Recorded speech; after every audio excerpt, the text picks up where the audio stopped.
Kill it. Just kill it. Just fucking finish this. Wait, no way. No way. Is it dead? Holy shit, is it dead? No way. Kill it. Holy shit. No way. Oh my god. No fucking way, dude. What? No way. Who did that? No fucking way. Good job. I pre-dragged my last rights on. Fuck yeah. Oh my god. I'm proud to announce TPS has conquered Booba.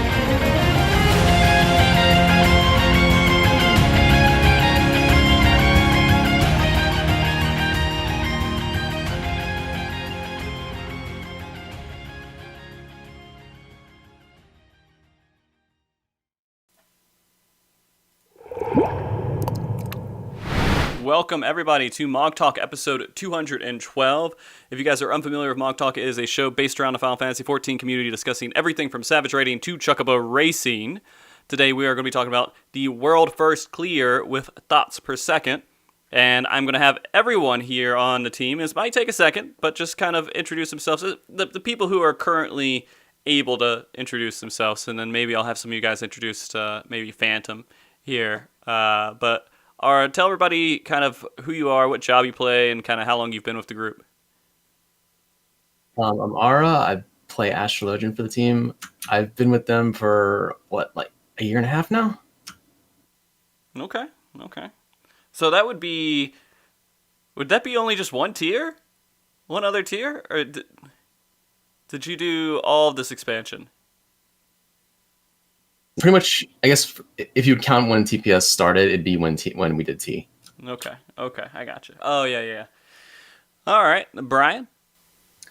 Hi, I'm Super Peasant. I play Paladin and apparently Gunbreaker for TPS, and I've been with the team for almost a year and a half now. Okay. Cleese? Hi, I'm Cleese. I am the professional cheerleader for Team TPS. And sometimes I also help out with diagrams. Okay. Kyo? Hello, I'm Kyo. I play White Mage and previously Scholar for TPS. I've been around for a while. Okay. MT, are you there? Yeah, I'm here. All right, I'll let you introduce yourself. Hi, I'm MT. I play Summoner for TPS. I am the newest member, only been here for 6 months or so. So this was my first year with TPS. And if you guys were wondering why he is quiet on there, I think that's just how he's going to be. I don't know if we can get MT any louder. But I hope you guys heard it. If not, let us know. And then, does someone want to do Phantom here? Okay, well, Phantom Assassin is our ranged player. He has been with the team just as long as pretty much everyone else, which is about a year and a half, maybe a little bit longer.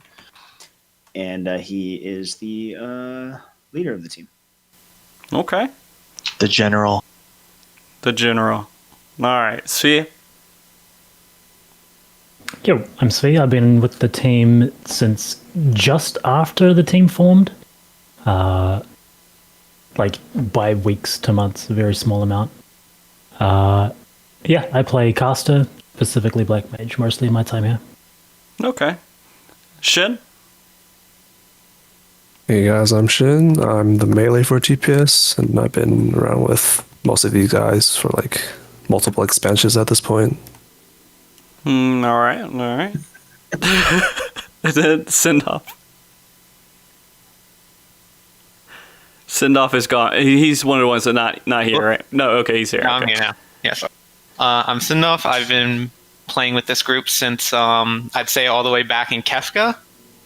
But since then, I've moved to Dark Knight away from Warrior, and you can't get me off this job because I refuse to play anything else. Okay. Said that about Warrior. And then they made Warrior bad.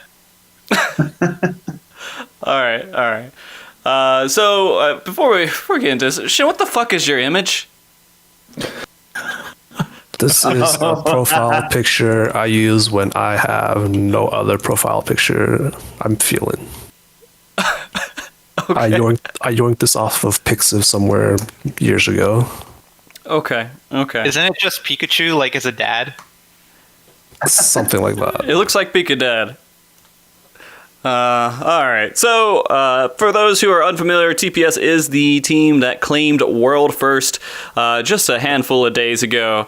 And I figured we'd bring them on here and do our traditional post-tier discussion and kind of talk about all the different things with the tier, their experience, and everything else. And it's, I don't know. Are you guys feeling okay right now? Has the high come down? Are you guys tired? Yes. Yes. I kind of want to go back to bed because I've been waking up almost every morning, like, tired now since Prague. Mm-hmm. Man. The last 2 days, I've slept probably 10 to 12 hours each night. It's, you don't realize just how kind of tense you are until it's all over, and then you just blob out for a while. So I'm actually, thinking about all this, I'm kind of curious. Is it okay, like, if you don't sleep or you don't have great sleep for, like, the first... I mean, you guys had pretty good sleep, right? You had about 6-7 hours on the day that you went to sleep?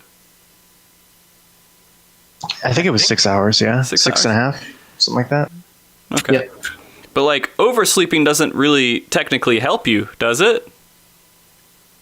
It just makes you still feel more tired? I don't know. It depends on the person, I would assume. So sleeping in the middle of Prague, whether you like it or not, there's like a couple different considerations, such as most people can't fall asleep right away. That's a problem. And then almost every single time, people will wake up early. And what's even like funnier about that is like when people wake up early, everybody who is awake gets strategizing, and usually you have a strategy to something that you didn't before, which is very nice. Okay. Sleep is one of the...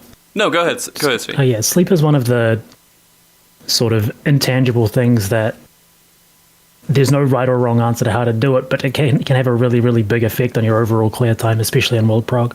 And we've done it very right, I think, and we've also done it very wrong in this team. So I'm glad that things worked out for the better this time around. I mean, it's hard to know which one's right or wrong until after the fact, right? It's always just hindsight, is it not? Well, not necessarily. I mean, I guess you could say it's hindsight, but like if you say it out loud, you'll know right away. Oh, that's not a good idea.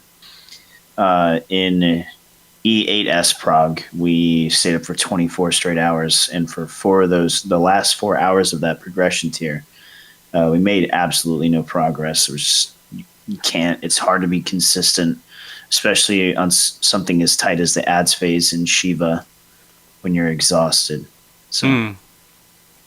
So I guess a good question we can go to and ask now is, when did you decide to go to sleep? Like, what point of Prague did you go to sleep? After we saw Gaia for our first lockout.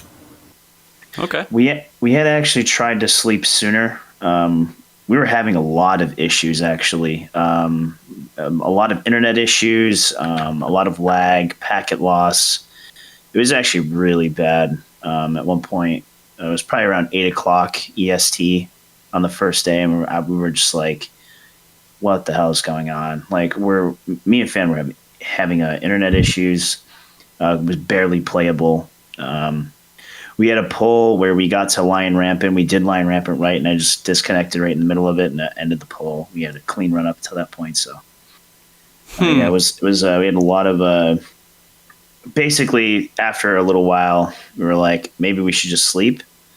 And the group was like, well, we can't sleep even if we tried right now, so we should go for at least another hour. Sure enough, the internet issues subsided, and we got really lucky, and we ended up seeing Gaia first day.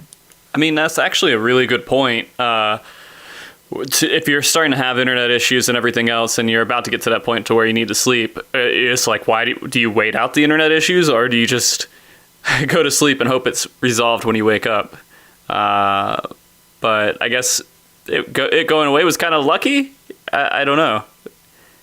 Do you have like really premium internet that like if it goes down, you can call them and they'll send someone out like that second? I don't live in Fortunately, no. I don't live in an area where that's possible, so we basically have to wait for it to go away. Okay.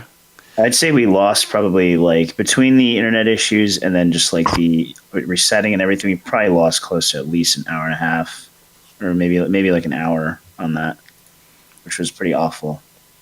I mean, is that actually fairly common with your prog? Is to have there's always going to be internet issues somewhere? Unfortunately, yes. It's Scheduled as well every single time. we know when it's going to happen, and unless I move, it's going to continue happening. Yes. I think more influential than your internet outage was my internet, or not outage, but my misfortune at the beginning. I got kicked. I got 90K'd upon logging in. I was one of the first TPS members to log in. I got 90K'd. I waited on the line to get back in, and then subsequently got 90K'd immediately after again. And so we didn't actually zone into the first normal mode until about 30 minutes after servers went up. Oh. So that was actually probably more influential, considering we only won the first couple fights by, less than 20 minutes in some cases. I don't know exactly, but yeah. So likely you're not world first normal E9, right? Oh, for sure not. No. For sure. No shot. We watched other groups kill it before us. Yeah. Like, who was streaming? Was it McDonald's? Yeah. Mr. Happy as I well. was watching the Frosty_TV Twitch channel race for world first stream, and then just writing down what the normal mechanics said so that we would be ready for them. That's awesome, Sell man. them. We blasted through them though. Like once we got everyone, we potted and everything. We just tried to go as fast as we could through those normal mode fights. Pretty think sure this is- by the time we were all in, we'd actually caught up to everyone on the first pull time for the Savage. Or close to, like we were only maybe a pull or two behind. At least So what was on we made stream. a really good yeah. time. Yeah, I don't we think made a really good time. I don't think we wiped at all on the normal ones, did we? No, we didn't. Yeah, I We think this also is one of the only tiers where we haven't done that. killed it a lot faster than Well, I've that's- seen. We've That's- wiped before normals. But I mean, that's all thanks to Cleese running things down. Nice. Yeah, definitely. There's quite a few gotchas that would have probably just wiped us.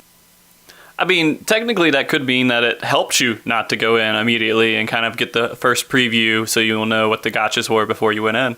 You could think of it like a catch-up mechanic. If you're behind, you can catch those things, and it helps you to skip a wipe, save a little bit of time. So it's a catching up mechanic. You can't use those to your advantage once you've actually caught up. Right. Yeah. It's also part of the reason why we don't stream. That makes sense. Yeah. But I mean, those streams are going to be there, so everyone has fair play at them, I think. Yeah. But that is pretty funny. Okay, so let me see. Let me actually look at this little document. So I wanted to talk a little bit about the confidence you had going into the tier. Of course, we're always supporting you. And we're always like, yeah, this is a really strong team that's probably going to get world first or has a really high shot at world first. Were you guys confident that you were going to get world first this tier? Or? No, we had. Nope. That's going to vary from person to person. Like, Okay. I mean, after Verse and what happened to us in Verse, I think we were all worried. I don't think anyone could be super confident, but as to whether we thought we would, I think a lot of us had a pretty optimistic outlook on it. I think if you asked Phantom, he would tell you that he was confident we would win. Like he was positive. I think basically with the circumstances, we knew that we would win if we. Well, I'm not going to speak for everybody, but we were pretty sure we would have a good chance as long as we didn't throw, as long as we didn't grossly F up. Really, we knew we had a pretty good shot at winning. So To say that it wasn't like overconfidence or anything, this is probably the tier that I think we prepared for the most out of any tier I've ever participated in before. We've never practiced so hard for a tier, just pre-patch. So I think a lot of us knew that going in, and we were going to hit the ground running as hard as we could. And so that if we ever had a good shot or good odds before in any tier, this is probably the one we had the best odds in, because of preparation. So I guess I would like to run with that for a little bit. What preparation did you take, or what will you be willing to say you did for preparation to not give away too many secrets? Yeah, so before going too deep into this, I kind of want to preface it all with preparation in Final Fantasy is it's difficult to do, because to get good at prog, you don't actually get the chance very often to practice the skills that are tested in prog. So being really creative in the way that you prepare is important. It's kind of like, back in the day before we had FF logs and all these analysis tools to teach us how to improve, people sucked, not because they were dumb or stupid, but because they didn't know what to do to improve. The metrics weren't there, those sorts of things. Mm-hmm. So working on things that other people aren't aware are even problems, I think, is where we're really strong. So we may not give too much away in what other people say here. Okay. Is there anything that you would say about the prep that you could say? All right. I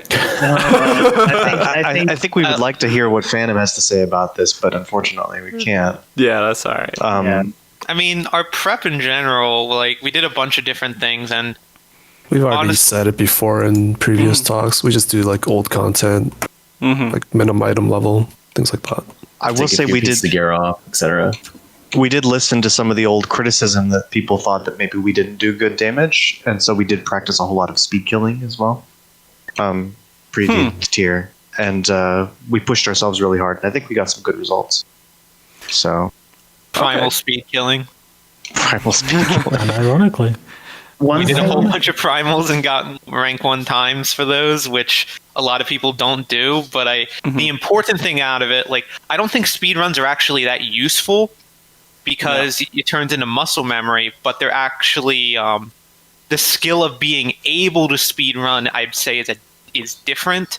And when we were doing primals, it's a bunch of different fights, and then you have to constantly re-strategize, aligning things, figuring that stuff out. So you get to way more quickly get your party synergy correct, because you're going through many different fights, which allows us, when it comes to prog, like, very quickly we can look at a fight and say, okay, this is where we need to be putting things, and then we're good enough. Like, we don't have to get really crazy about it. We just need that skill right there, and that's good enough. Okay. I mean, it is teams out there like Silink, which is extremely credited with how heavy their DPS is. That would seem like it's a smart thing to start focusing on, and just make sure that not just being mechanically aware and able to do the stuff, that you guys have the ability to push these checks if they get a little tight. Because it does seem like Square Enix is trying to put some earlier DPS checks in some way, but if you're really good at DPS, they don't exist. DPS checks don't exist this tier. they don't. Well, Maybe the door boss, but otherwise they don't. I don't know how much our practicing helped us with that, but being one of the few teams in the top clears that didn't have primal weapons is a pretty satisfying result after farming primal weapons in Refulgence, Right. So we're happy that that's not a trap we fell into or even felt the need to get into this tier. I mean, it is a little interesting, because you guys had, I think it was 1 death and a damage down on your clear? 2 damage down. Like damage 3 down, damage down. Sindolf got a MC damage got it down, before I got you a did. damage down. And MC got it. He just died immediately after, though. So, yeah. Oh, okay. So, like, that DPS... So if you guys didn't practice your DPS as much, there's a chance you wouldn't have gotten to clear on that run, right? Or were you still way ahead? It didn't matter. You could have probably even slopped it up even more.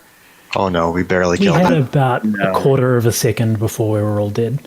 I'm convinced that we didn't actually kill it that pulse-still. Like, That just, like, something happened that just triggered the clear, even though it wasn't really to clear. I'm convinced the only reason like it died was because like people screamed loud enough. Yeah, he screamed loud Scare enough. away. That you hit your buttons hard enough and the boss dies. We were Based on not the- expecting it. We just hear our voices in the kill video. We're like very surprised that it even got to that point. Yeah. That's the type of like clear where every little thing that you've done earlier in the fight actually matters. Like if you've greeted a GCD or you optimized for something that seemed like it wasn't worth it, in that type of clear, that was worth it. Because if we didn't get one of those, we probably would have all been done. So also the crit direct hit Raiton. 40 million gil on 2 gold certificates. Bye.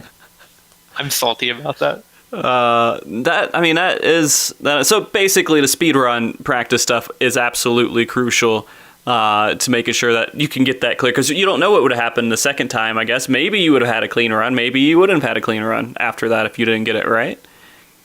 We would have saw that and been like, the boss is dead next lockout, because its check isn't as hard as we thought. Mm-hmm. And you would have still, if that was the case, you would have still got world first. But yeah, probably. Go ahead, Sid. Like, I went into this tier thinking, okay, I'm not running into the same case as last time. I'm going to try and push whatever I can and try to greed while learning so I can figure all this stuff out. And then when we actually go for the kill pool, I'm good to go. I'm ready to kill this boss. And then, as it turns out, the DPS check just does not exist. It is very, very easy. So we're just like, oh, okay, and the boss just dies on a run that Klee said we should wipe. We were watching another team. I think it was the JP World second team, who was basically limping through the third relativity, and they were just barely not making the check. To be fair, they did usually healer LB or something, so no one had weakness or anything, but they were consistently just barely not making that check. So, go ahead. Unfortunately, if that team did not have weapons, they would have probably needed a clean kill with how their prog was going, because they had weapons which allowed them to close that gap between not LBing and LBing and just dance some random mistakes here and there. Yeah, there were a lot of teams that had weapons when they killed it. I keep forgetting about that. Still surprised the world second's a double job team, though. Double that's summoner. crazy. Yeah, so it's funny, because, I mean, they also streamed, right? Which was really weird. Like, I every time the world race is happening, I'll get these links to maybe 50 different just, like, streaming services I've never heard of. And so, like, I'm always cautious about clicking on them. But it's funny. Like, that team didn't even report to FF Logs. They just cleared it and they're done. And I don't think I've heard from them since then. I should really... Probably disbanding soon anyway. Maybe. As GPU culture dictates. Probably just got into a PF to do 9 and then just kept going. And Can we Unironically. can we talk about though how incredibly individually skilled so many JP players are, that 8 people who I don't think any of us know of, and we try to stay in the know of, who are, world progression type players, just come out of nowhere and are that competitive. Chat is saying that's Arthas's static.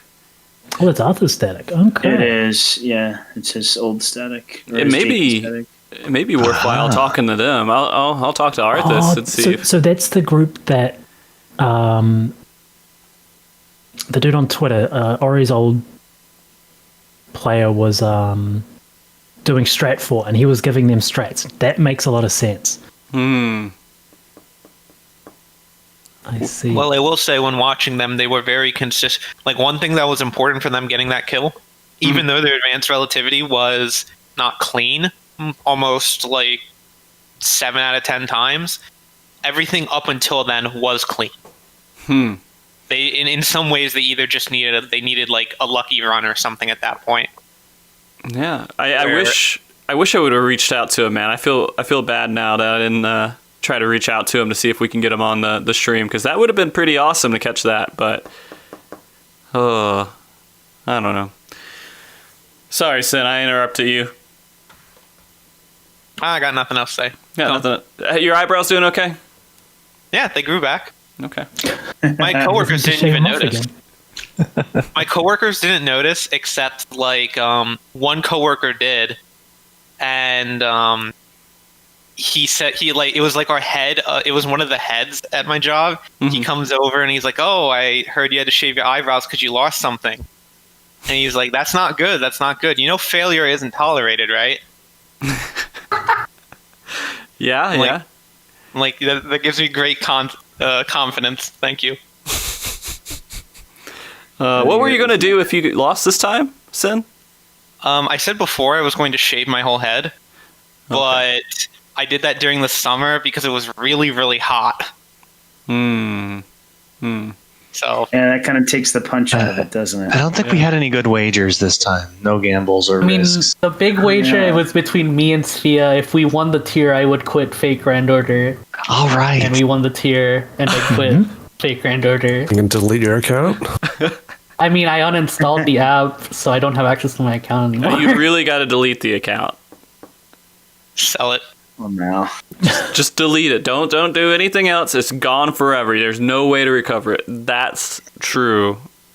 Yeah, you know, things were a little quiet before. I mean, this if I year. were to like go to like customer service and put in a lot of effort, I would get my account back. But right now, I don't really have access to it. Okay.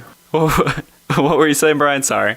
I was just saying that we didn't really talk to a whole lot of other teams before, and honestly, even after Prague, like it's been just kind of radio silence. We just haven't communicated. The haters got shown what we can actually do. Did they? I mean, maybe, but I mean, we just people are tired, exhausted, busy. It's also a super busy time of the year.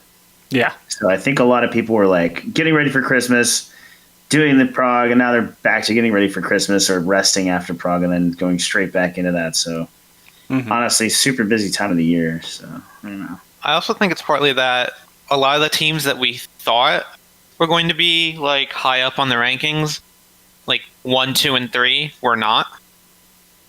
That is So, like- surprising. Like everyone was really gunning for like Silink to be kind of one of the top runners, but they weren't at the top. They got 7th. And then Yeah. like Entropy got 6th and Tempest got 4th. We are kind of hoping they got 2nd. Yeah. Same FC and everything. Yeah. But they'll do better. NA second at least. They'll do better next tier. Every tier they do better than the previous. You can go look it up. Statistically, they're going to get 3rd, 2nd, or 1st next tier. Didn't they get third or something in first? Uh, Or not third, like fourth or fifth. they got And- 6th. Who? Not really. Tempest. I thought Tempest was 5th. Yeah, Tempest was 6 in verse. Yeah. Well, they're still doing better. Smile. They do better every Um, single tier. I heard somebody say like you're about to say something. Oh, could have been me. Before the tier, it's actually interesting. There was a Twitter poll floating around about the expectations of who would win this tier, and it was overwhelmingly JP. And then it was like EU a little bit ahead of NA. So it's kind of interesting what public opinion was going into this. I think everyone really just expected Silink to, or just, another JP team to smash it out of the park. Well, I mean, a lot of history with the World Race has like a group popping up, winning, and then just like going super hardcore and just clearing every tier after it. But I don't know, maybe everything just got really relaxed with 9 months of no World Racing, 10 months of no World Racing. Is that right? Yeah, 10 months. Without there being a race. There's no Ultimate, no other Savage. It was just all kind of... I mean, I guess you could consider some other things World Race in the game, like the crafting stuff and all the other stuff, but in this realm... I would also consider this tier to be a little different in the sense that there's a lot more animations that you have to pay attention to, a lot more memory games that you have to do in terms of what's coming next. Like when you see a cast bar, it doesn't tell you everything you need to know, which is normally not the case in Savage. There might be 1 or 2 mechanics like that, but in this tier, there's a lot more than that. So coming out of the gate, the fights did feel a little different. And I would also say that contributed to this tier being very mentally exhausting compared to others. And I felt like this tier was the strongest in terms of competition we've had this expansion. A lot of teams going in where I looked at them like, like I'm actually not too confident on our chances, but obviously I'll play the best I can. Yeah, I mean, there was a lot of really strong ones. there's also, I think it's the kind of Southeast Asia, kind of Australian one. Was it runs for ENJOYYYY? Is that right? Yeah, so that's the Tonberry group. They're looking really strong. They've got some super solid players in there. Yeah, it was And really I think awesome. it's their second time progging together, so I mean they're only going to get better too, which is terrifying prospect. Yeah, I'm excited to see that because, I mean, we had Move before, who I think they were world second for T, is that right? Yeah. And so, like, that's a whole nother... It's so funny because, like, those groups get labeled under the JP side just because they play on JP servers. But that's really that kind of Southeast Asian... Australian groups that are really doing strong that no one really thinks about. But they're out there, and it's really awesome to see them come to show what they can do. I mean, the other teams that we're looking at, again, Tempest getting fourth was awesome. So you guys had two groups in the top 5. Yep. So, I mean, Radiance is now like the new big NA rating FC. I think that was Phantom's goal. Okay. So it's kind of good that worked out the way that it did. Yeah, it would be interesting to see. I mean, obviously, it's kind of difficult to label a region OCE because it's on the JP server. But yeah, I mean, that third group is definitely an OCE group. Yeah. It's really cool that they were able to come through and get third. Yeah. To be fair, they have a lot of talented players. So Yeah, it's also difficult because no matter where they play, they're at a ping disadvantage too. So if that ever gets resolved, it'll be even scarier. Yeah. I mean, they've been gunning for it. Ethis has talked to me multiple times. Like, the question he keeps asking Yoshida is, like, when are those servers coming? And at some point, it may come, They may have that at least one data center that they push down there. But we'll see. I mean, and we also had some other groups. We saw Entropy. They're back. With their kind of new formed group, which I think they were, when I was talking to Zepp, he said they were kind of just testing the water to see how, they do and everything else. They weren't making a big deal out of it, but they did really good. They were the first, of course, in EU to get the clear. And there were 6 here with like kind of not a super, I think 4 of them play together normally. And then there's 4 new players. I can't remember. Yeah, it's a lot of the old Entropy faces that we know from the really, really dominant team through, what was it, Stormblood? Yeah. But definitely some new faces in there, which kind of changed the dynamic of the team, and I guess they just got to find their footing again. Yeah. But for a first showing as a new core, that was pretty impressive. Yeah. Yeah, we know a lot of those players individually. We play with them very frequently, so we know that they're good. We know what they're capable of, so I'm almost positive that they're capable of winning any tier, honestly. Yeah. If they play to what they're capable of, they're absolutely capable of winning any tier. So yeah. Well, we'll see how that works out. I think that Ultimate's going to be, I don't usually group Savage and Ultimate together because I feel like it's 2 completely different world races. it is. So it's starting to get a little bit closer with the need to actually have to sleep the first day. Usually that's not like the main difference was always just a straight sprint and clear and just don't sleep, whatever you could put out that first day. But now it's a 2-day tier. So it's not too far off as it was before. But I mean, Ultimate going for 5 days on a single fight with a much more complicated puzzle. It's a little bit different than doing the sprint with Savage. So I don't know. Do you think all these teams are all going to go for Ultimate as well, if you had to just guess?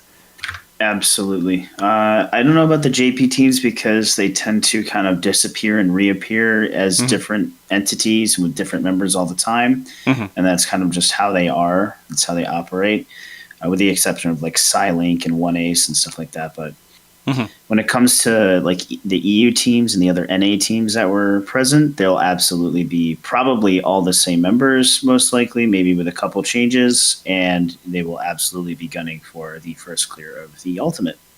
Yeah, if you see different rosters for Ultimate, it's not going to be probably because of teams imploding or changing people out. It'll probably be more to do with schedules and getting time off for a longer tier, things like that. Yeah. I mean, for Ultimate, I would assume most people who are going to do it schedule either 1 week or they schedule 2 weeks. It does look like Ultimate we're kind of safely in that 1 week span now, but I mean, it's possible SC could go a little overboard and go into the 2 week again. But I think the 2 week from the first one was just because we weren't expecting it, right? Have you ever tried taking off a week of work, Frosty? When doing all this other stuff? Yeah. That's not happening, man. It's hard. It is. I took off 3 days. That was most of my vacation time. So I know that I can get myself, and my job's very good at giving me off. Is like I'm gonna get the 4 days off for like Tuesday through Friday. If it goes beyond those days, that's it. We're done. It's not even at the point where it's like, oh, you can't do that. It's more along the lines of like you take more than a week off for some of us, and it's our jobs are like, dude, please, we need you right now. We're like effed without you. Please come back. Like help. Yeah, no, we're I dying. get it. That kind of thing. Because you all the jobs, so the jobs that we all work at, most of them depend on you being there, and your presence could be missed. I know that as soon as I walked in Friday, they were like, well, you missed like the power going out and like all these other things happening, and they were just short-staffed dealing with all these IT issues while I was going on. I'm going to be honest, I didn't feel bad. but at the same time, I'm like, yeah, I can see the effect of me being gone for a while. For some reason, so like when I was gone and everything, I have a team that I'm running now at work, and apparently the day I took off, the main person who was meant to replace me called in sick for the rest of the week. So they were down 2 people the whole week, and I had to come back early on Friday. Nice. So you're talking got about the wrong target. Yeah, Jesus. You were talking about Ultimates looking like they're getting progressively shorter, but I think in T, the first kill time was kind of an anomaly because we were the only group that even cleared at week 1. So if you look at if that kill didn't exist, everything else is over a week at that point. So maybe it's not getting shorter, maybe it is. It's kind of hard to say when you've got such like a big disparity. But it was such a gotcha, you know? It was it was one of those that I don't know. That one part which you're probably referring to wasn't the big time sink. No, that was 6-7 hours for us and maybe a day for most groups. It was warm. I think if you look at it, because we looked at it because we wanted to make sure we understood what happened that tier. Pretty sure it was wormhole. When it's all said and done, it's literally wormhole. That is the big time difference for most groups. Obviously, you have the natural stuff like some groups are a little behind on Brute Justice Cruise Chaser or another mechanic, but for most groups it's just wormhole. And if you look at other groups that were pugging and progging T at the time, it's all wormhole. It's either your pre-wormhole or your post-wormhole, really. It's the most wormholes I've ever heard in a straight sentence, I think, in my life. Yeah. Was there any other teams that you guys were thinking about that it's just kind of interesting to see where they placed or that you were a little bit more concerned about but didn't really turn out that way?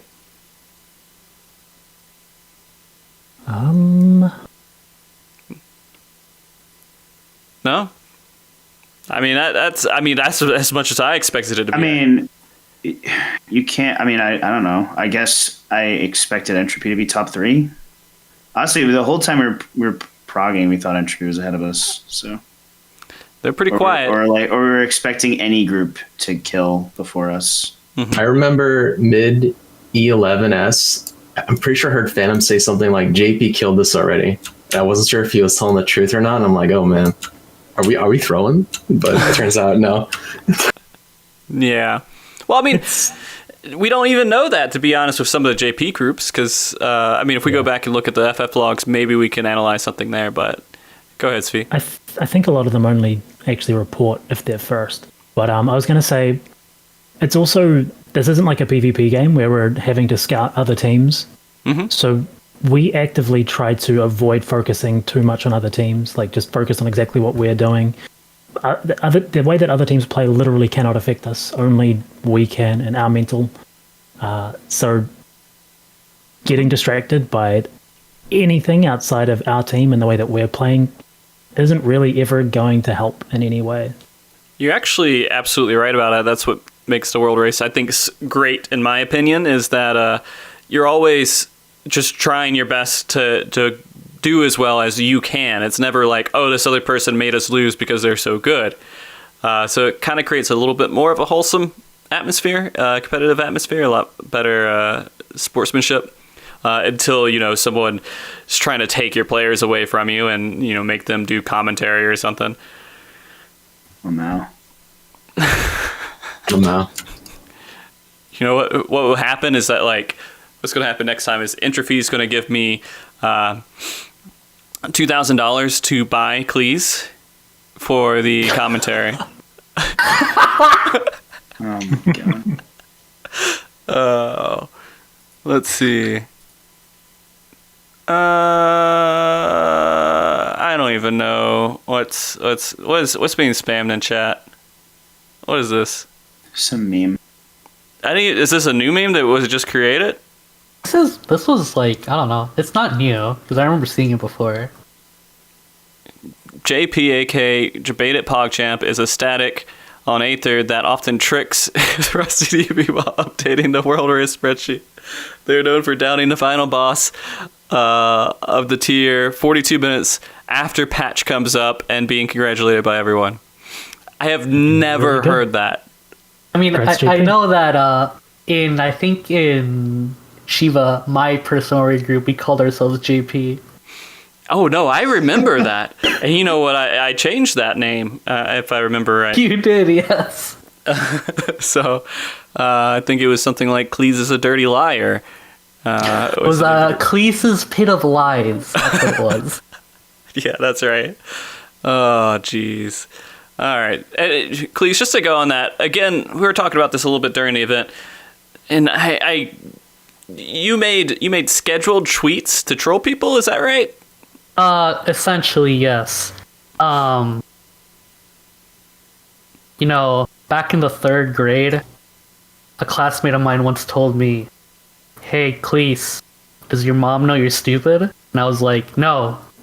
But then I realized what just happened. Ever since then, I've just been doing stupid stuff for the rest of my life. What the fuck? Okay. Please, god damn it. All right. So let's talk about the tier. Let's talk about it from a world prog point of view and everything else. Do you guys remember E9S at all? Yes. Kinda.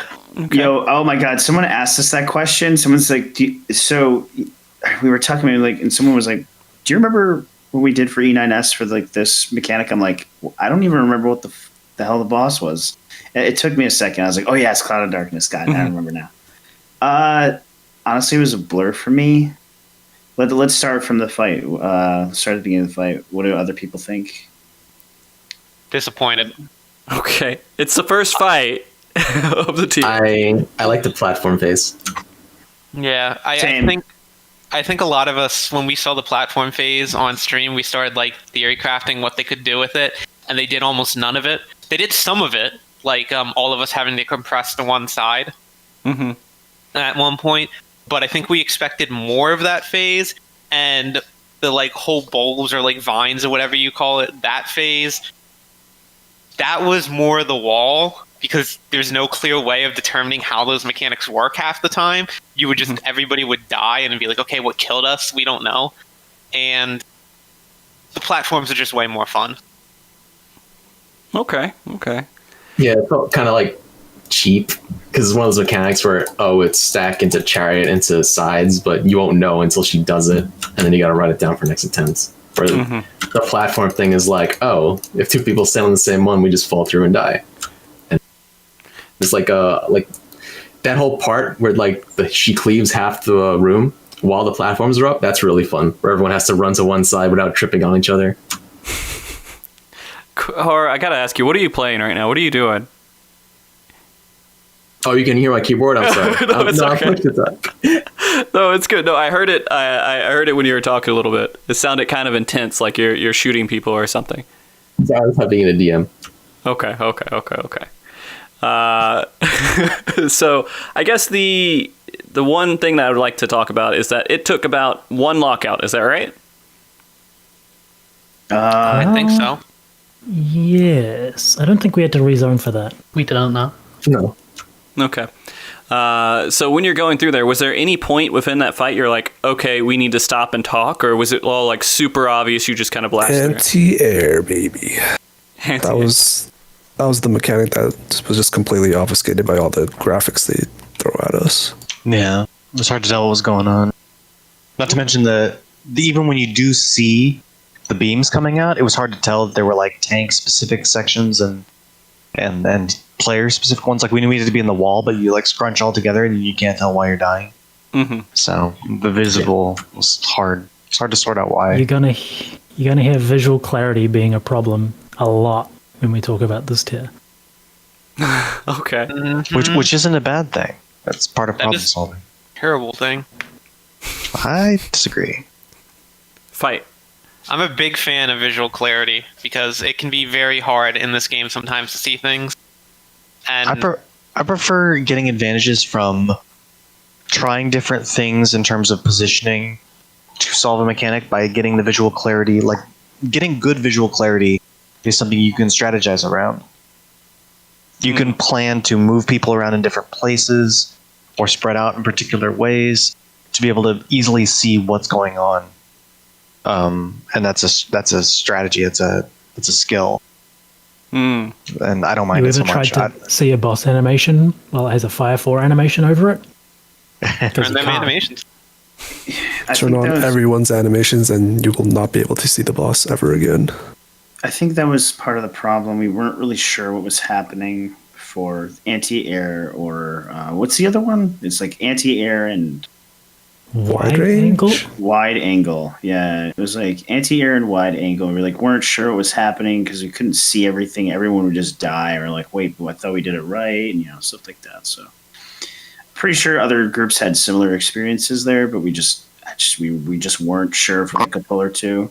When we did it right completely and we still died, we're like, oh, tank's got to move out. There's just got to be, because we checked the damage, you can see that we're getting cleaved like twice. Okay. So it's a little obvious that, okay, you got to get these guys out of here. And once we figured that out, a lot of the other mechanics kind of resolved themselves too. Because it was like, oh, well, I guess tanks are out for this one too. Yeah, I remember we had that discussion. All right. So if you were going to rank this fight, the first fight versus all the other ones, where would it fall? Bottom of the list. Somewhere in the middle. I mean, you're comparing it against other opening fights. Yeah. And if you were to compare them against the ones of this expansion, I think it's worse than Ramu. But actually, it's probably the weakest of all three, comparing to Ramu and Eden Prime. Huh. Really? You think so? Yeah. I can agree with that. And I did not like Ramu, actually. For me personally, I hated Ramu. I would rank this above Ramu. I don't know about Eden though. If it was just the platform phase, the entire fight, and they just made us do that, this fight would be great. But it's not. That's Okay. it. It's not like a terrible opening fight. There are definitely worse ones in existence, but it's not of the standard that we've come to expect of opening fights this expansion. I think you're all crazy. Eden Prime had the 2-minute cutscene, and Ramu has the fucking Furious 14, which is miserable. I'll take this fight any day. I agree with Ara. Ed, I actually don't think Cloud is very bad. I think it's a good fight. I think Eden Prime was a good opening fight. That was a great opening fight to the entire expansion. as the OT who has to deal with the stupid cloud thing in Ramu, I would pick any other fight any day of the week. I just hate kiting that thing around. It's so annoying. It's miserable. Isn't it? It's so the bad. worst. Like, is it a pain in the ass and does it make it like a lot harder? Yes, but it's like it's hard in like a really horrible way. It's like not fun. Yeah, and you're just like, how do I just like kind of keep it just far enough where I can kind of go around this and still kill it? Every once in a while, it kills and I would like you, and you're kill just like, Shin.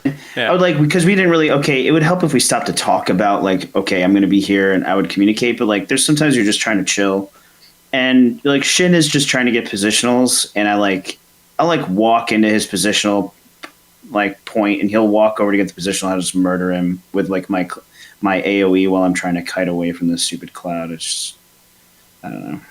yeah. I'm just bad, but I do not like kiting that stupid cloud. No one does. No one likes kiting the bird. It's such a pain. I think that I'm glad they tried it because it was something for off tanks to do. I guess it gave like something that was not just a regular tank swap. But at the same time, it was just very frustrating to have to constantly reposition and try to keep up time. And it kind of disappeared every once in a while into the boss, and then it would be hard to see. It didn't work out the way that I would hope it would. Yeah, I mean, I'd like to compare Cloud to E1S because I think that's a better comparison. Okay. And I think that E1S in particular had just a whole bunch of things that they were annoying, and Cloud did not have those things. So, for example, Eden Prime had the AOE that was percent health. And so there was this awkward new challenge of that AoE into an auto attack killing the tank, which was just like the tank could be at like 80% HP, and there's a raid wide going out, and suddenly it's like, oh crap, the tank. And I didn't like that. I thought as a healer that was annoying more than anything. And then there's the ads phase. There's the long cutscene where you can't keep anything through the cutscene. Mm-hmm. At least as a white mage, I get to build lilies through the cutscene. That was like the only good thing. Right. But just a whole bunch of aspects of that fight that were, I always thought pure beam was kind of boring as a mechanic, except when all the dancing was going on and then you had to get behind the pure beam. But it's just like a long cast telegraph. That's it. Mm-hmm. I don't know. I think Cloud is a more interesting boss in many respects. What if you compared it from final tier to final tier, like E9 to O9? What do you think about that? Behind, right? Yeah. Chaos is really good. It's hard to. Chaos is the boy, man. That fight was great. Yeah, true. If you go back to A9, absolutely it's better than A9, I would expect. But like, Well, A9 is just. A9 is literally garbage. yeah, this is the bottom of everything. I actually Yeah. think they're kind of relatable because they both actually try to implement a lot of new things. But to me, it personally feels like they didn't hit the mark quite right with the things that they tried to innovate with. I'm really glad that they're trying to innovate. Mm-hmm. I'm never going to say like this is a shit fight just because it's trying something new that may have been like not worked out as intended. But Right. I will always be happy to see them try new things in a fight. Yeah, and to be honest with you, that's why I always thought that what was it? Was it A5 is still like my top tier first fight. I don't think that there's any other one that I liked more than that one. You guys remember with the monkey? And, yes. Oh yeah, yeah, Great fight. You're gonna. that was the best. That's gonna be hard to top. yeah. But okay, so Rat Finks. yeah, the second fight here. Everyone that I have talked to hates this fight. Okay, so I'm gonna be a bit of a contrarian here. Okay. If you can jump into a fight that throws left and right mechanics at you, and still makes you second guess yourself, honestly, that is an interesting and kind of tough fight. Some of the best groups I know had trouble with this, and honestly, dude, I don't think it's a bad fight. I think that it could have been graphically a little bit better, because I think that's the issue that a lot of people have with it. But if you can just throw a left-right mechanic at people and spice it up and really make them like question their sanity, then you're doing it right. In my opinion, I don't know. My other people are definitely not going to feel the same way as me, but I don't know. I liked that fight personally. It's funny you say graphically, just because like when we were looking at that one, it was one of the ones that was actually bright. All the other ones seemed relatively dark or dimmer. I don't think it's a problem with the actual arena. I think when I'm speaking graphically, I think some people had issues with the shadows, seeing them correctly. Okay. They did try really hard. You can tell they tried. They definitely noticed themselves and tried to make it more clear because like the shadow comes out and like makes like a weird angle off the ground, and I think it's supposed to help you kind of locate it. But yeah, Okay. that being said, I still really think it's a good fight. In my If personal you're opinion. having trouble seeing it, you need to increase your camera tilt angle. Unironically, I've played like this for a couple of years now, and it worked out perfectly. I literally run with it at camera tilt 90, and a lot of the problems that I'm hearing from a lot of people are solved by that. So Because you have a black shadow behind a big black model, and it's Yeah, I just- changed my can't see camera angle mid-prog. I was like, I can't see the sword. The shadow's raising. I need to change it. And it still didn't help because apparently I didn't change it enough. So I play with very close to the default setting for the game, and didn't actually know you could do that until some time like a couple months ago to change it. And I was like, oh, I'll do it eventually. And this tier was so damn hard because of that. You can't see the sword, you can't see the animations very well. You have this shadow on you, which later in the fight, depending on where you're standing, on those like purple like tiles you got to be standing on later, it covers the shadow. This whole fight is just made in some way to visually impair you, and I think that's bad design. If they fixed that part and made it like a little more visually clear to players as to what's going on, I think this would be a great fight. They've actually For done. now, it's just frustrating. They've actually done visual imparity before with Brute Justice back in Midas. Midas, I felt like, made more sense, though, because the whole party was in a certain location, and you could say to yourself, there's one of 3 locations a party member is going to be at. This spot over here where there is no one is always safe every single time. You didn't actually need to pay attention. But in this one, you kind of Do you do. remember the last time people complained like this about X-Death's cape covering the black holes, and Yoshida Just told move your us to camera. just turn your camera? It's the same thing. Just tilt your camera angle, and you can do this fight. He doesn't play his own game, okay? You saw that double weaving. True. True. Christ. Oh, okay. Okay.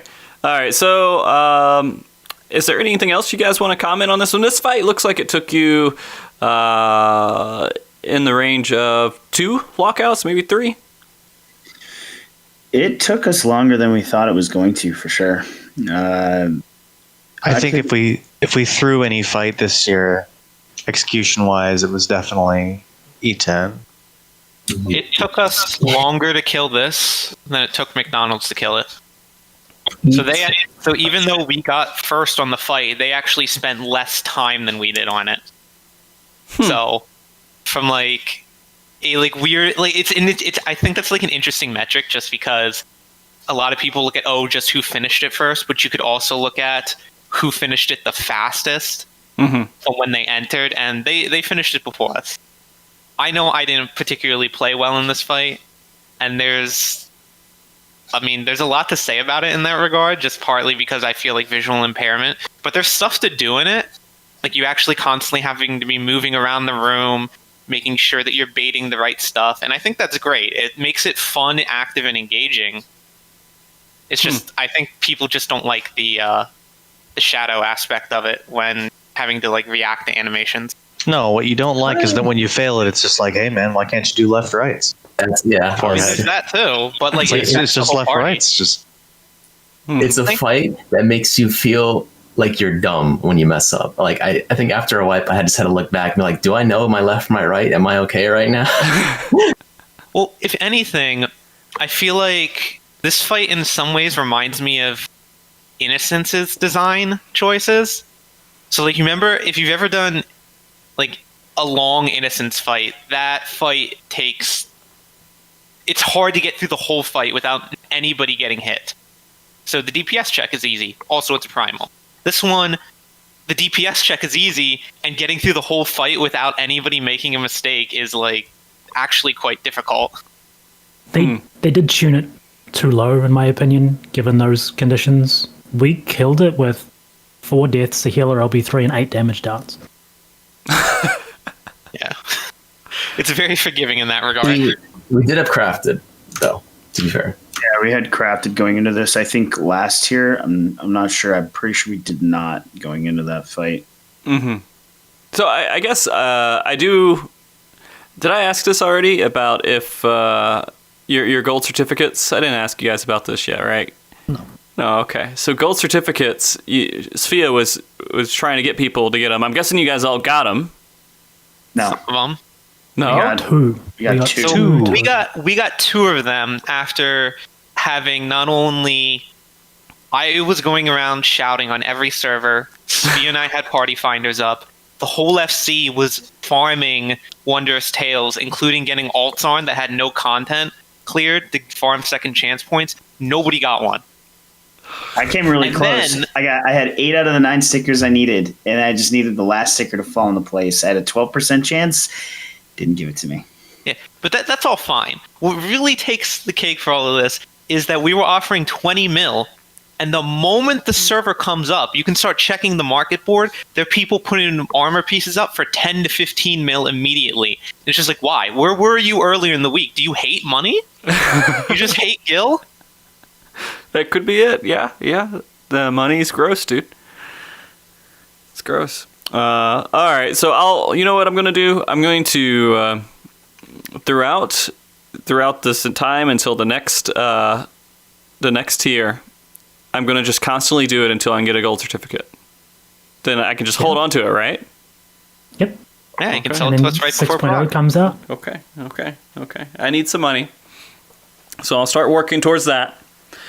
But yeah, so you didn't have the crafted gear going into E9, but you had it going into E10. Yep. Okay. And then that definitely made a difference because it allowed you guys to, like, how close were you to Enrage? Do you even know on the last pull for E10?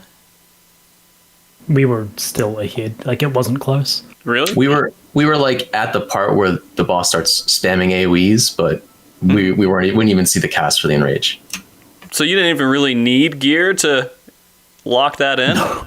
No, we Even needed with the all, gear. okay. We needed the crafted for sure. That does a lot of deaths and a lot of damage downs. Okay. All right. So Also, go ahead. Also, I do want to point out, I do find it weird that they waited this long in the expansion, even counting T, to give us a tank buster that's something to worry about. Like Umba Strike is no joke compared to anything. It, like no more. It's like I'm gonna pop my invul and AFK. Like now you actually think about tank busters now. Yeah, no kidding. It was actually the worst tank that, like, when I say worst, I mean hardest hitting tank buster in the entire tier. It's completely unforgiving. The tank, the tank buster on the last fight. The tank buster on the last fight is completely immutable, if not by both people, by one person at a time. So Umbra's worse. From a healer's perspective, it's a lot worse. Umbra, I would pop. I'd have everything for it. And as a Dark Knight, usually when a Dark Knight presses everything, they get TBN up, they get the other tank helping them out. You're good. You have nothing to worry about. And this thing would just delete me from the field. Yeah, it was horrible. It was absolutely the hardest hitting tank buster of the whole tier. It was miserable. The healers had to heal in the middle of like him slashing the tank. Like he had the tank. If you want to invuln it, you have to live through all the hits, and it's just like Jesus Christ. I remember double checking the tanks. Like I would shadow play and check their cooldown marks. I was like, did you guys really pop everything? And because they're just getting Shrek, it's like, wow. Is that a good thing? Should they be doing that? Yeah, of course. Yes. Yeah, more of that. Yes, they should. I'm a little against them doing that, actually, because when you have damage that high on the buster, which it's great that we actually need to heal through it because there's actual healing to do now, it means I can't put those cooldowns anywhere else. That's part of what makes it interesting, though, because honestly, we have so many. No, there's plenty, because a lot of the time, like, okay, let's give you a really good example in the door boss fight, because we took Gunbreaker Dark Knight. Well, obviously, we're not going to talk about that boss yet, but because we took Dark Knight Gunbreaker, we can just completely invuln 2 out of 3 of the busters, and on the other buster, you can just throw everything in the kitchen sink and live. And then for the autos in between, we have Gunbreaker heal on as well as regen on Sindolf. So it's like everything becomes so easy. Like tank damage is not an issue at all in Door Boss. Whereas for the E10, you get absolutely destroyed, and you need heals in the middle of the slashing Buster, even with all your cooldowns. I mean, I personally prefer a type of gameplay that allows me to hit my cooldowns more so outside of Busters to reduce other forms of damage to smooth it out, and then somehow find a way to live through a tank Buster. Although I don't think involving it is very fun or interesting either. It's just like, if you, with a fight like that, in the later half of the fight, those Busters are pretty much gone. So you do get this type of gameplay, but early on it's like, I want to press my cooldowns, but I know if I hit this anywhere not like 90 seconds before this tank Buster hits me, I am dead. I am just on the floor. So you sit on it the whole time and you just don't press the button until it's time. And that's not very interesting from a tank perspective. That's actually just pretty boring. So I guess one more note about tank perspective on these first two fights. You can move these bosses around and everything. Do you feel like I didn't actually get to analyze it too much in this direction, so I'm going to ask you guys personally. Is there a lot of boss movement that you have to worry about as a tank? In 10, not really, but it's actually great that you can, because fights that don't let you move a boss around, or there's like no reason to, aren't as interesting later in the tier, just for like optimization or doing something interesting. It's right now, I am sort of looking forward to that with this fight, is being able to move the boss around and figure some fun things out with it. Because E2, that was like the boss movement boss, right? Yep. Yeah. You did have to move it around. And just getting into the right position and angling it right, and everything mattered, how the boss was facing. And I figured that added a whole bunch of activity for the tank to just kind of have fun with it and try to optimize a little bit and be careful with all that stuff. So I want to see that going in the future. But can we talk about the shadows in 10? Yeah, go ahead. I thought they were really. I didn't even really understand how they worked. Like when we were first starting the mechanic, I was so focused on like figuring out like why the Buster was hitting so hard and what we could do about it. I actually didn't even think too hard about shadows themselves. Like I had to be told by my team, is like, oh yeah, Shadow Keeper puts the thing behind you, and I was like, oh, okay. And I don't know what I was doing, but I kept placing my shadow under the boss and would just kill me. And I was like, what the hell is happening? Like, why am I placing the shadow under the boss? I don't know. It was just weird. I don't know how the rest of my team feels about it. I kind of want to The thing that I found strangest about those shadows was that we saw 3 different iterations of the way that they function across the fight, and nothing that would really tell you that they're individually different from each other. So it was really, you had to learn the hard way that, oh, this shadow functions differently to the last one we saw, which functions differently to the last one we saw. Which, you know, most of the time they're the same cast bar that you get from it. It's, yeah, that sort of thing is almost like artificial difficulty, it seems like, in a way, but it does extend prog through just making you fail to learn it. Yeah. I mean, and I guess I should ask that question too. Are you guys happy with prog? If there's no way you can know until you see it and you read it and analyze it, like you have to fail to learn it? What do we call that? We call it a gotcha. Yeah. I mean, it really depends on the mechanic, right? Like, if it's something like basic relativity, like some like dance like that, then yeah, that's fine. Like something complicated enough where you have to like look through footage to figure out. But if it's something like, okay, so red means he'll do a knockback, and if you're not prepared for that knockback, he's just gonna knock you off. It just kind of feels annoying. Yeah. A great example is Shiva. The first time she turns back to dragon armor, like when she has I don't even know the name, but when she does the Akrai, and you won't know that. When you see it the first time, we didn't know that. We all just got blasted. and so we're like, okay, you got to move when she changes armor. Yeah, no, I remember that very much so. Okay, so first two fights, quick question, personal interest. How difficult do you think they're going to be in Party Finder? I don't want to even go to the second fight in Party Finder. I feel like the second fight would probably be the hardest in Party Finder. That's just my opinion, though. I think the first one's probably the hardest in Party Yeah. Finder because you're going to have people trolling your tiles. But in 10, the worst thing that can happen is someone gives you a damage down. Okay. Tough to say. I look at 10 and I also have like this weird feeling that there's going to be something that we missed in Prague, and then there's a complete brain dead way of doing it. Like, I don't know, stacking everything in a corner and the whole fight just plays itself. I already told you there's an easy way to do the hard mechanic in 10. The one where we have to drop the puddles on the towers. Like, he always does Shadow Keeper. Always. So you can just put the puddles outside the towers. Easy. Are you sure about that? I am sure about that. Because the only times we saw Eruption is at least When no one had a tether. Or when no one had no one had a shadow. we saw it like our first time there, and then we're like, okay, we need to plan for this, and then we get there again, and he uses Shadow Keeper. And it's like, now we have to make a strat for 2 different rotations. But as it turns out, what sort of happened from there on out was we had a shadow up every single time. It would always use Shadow Keeper, but we never put 2 and 2 together, so we made plans for both. Okay.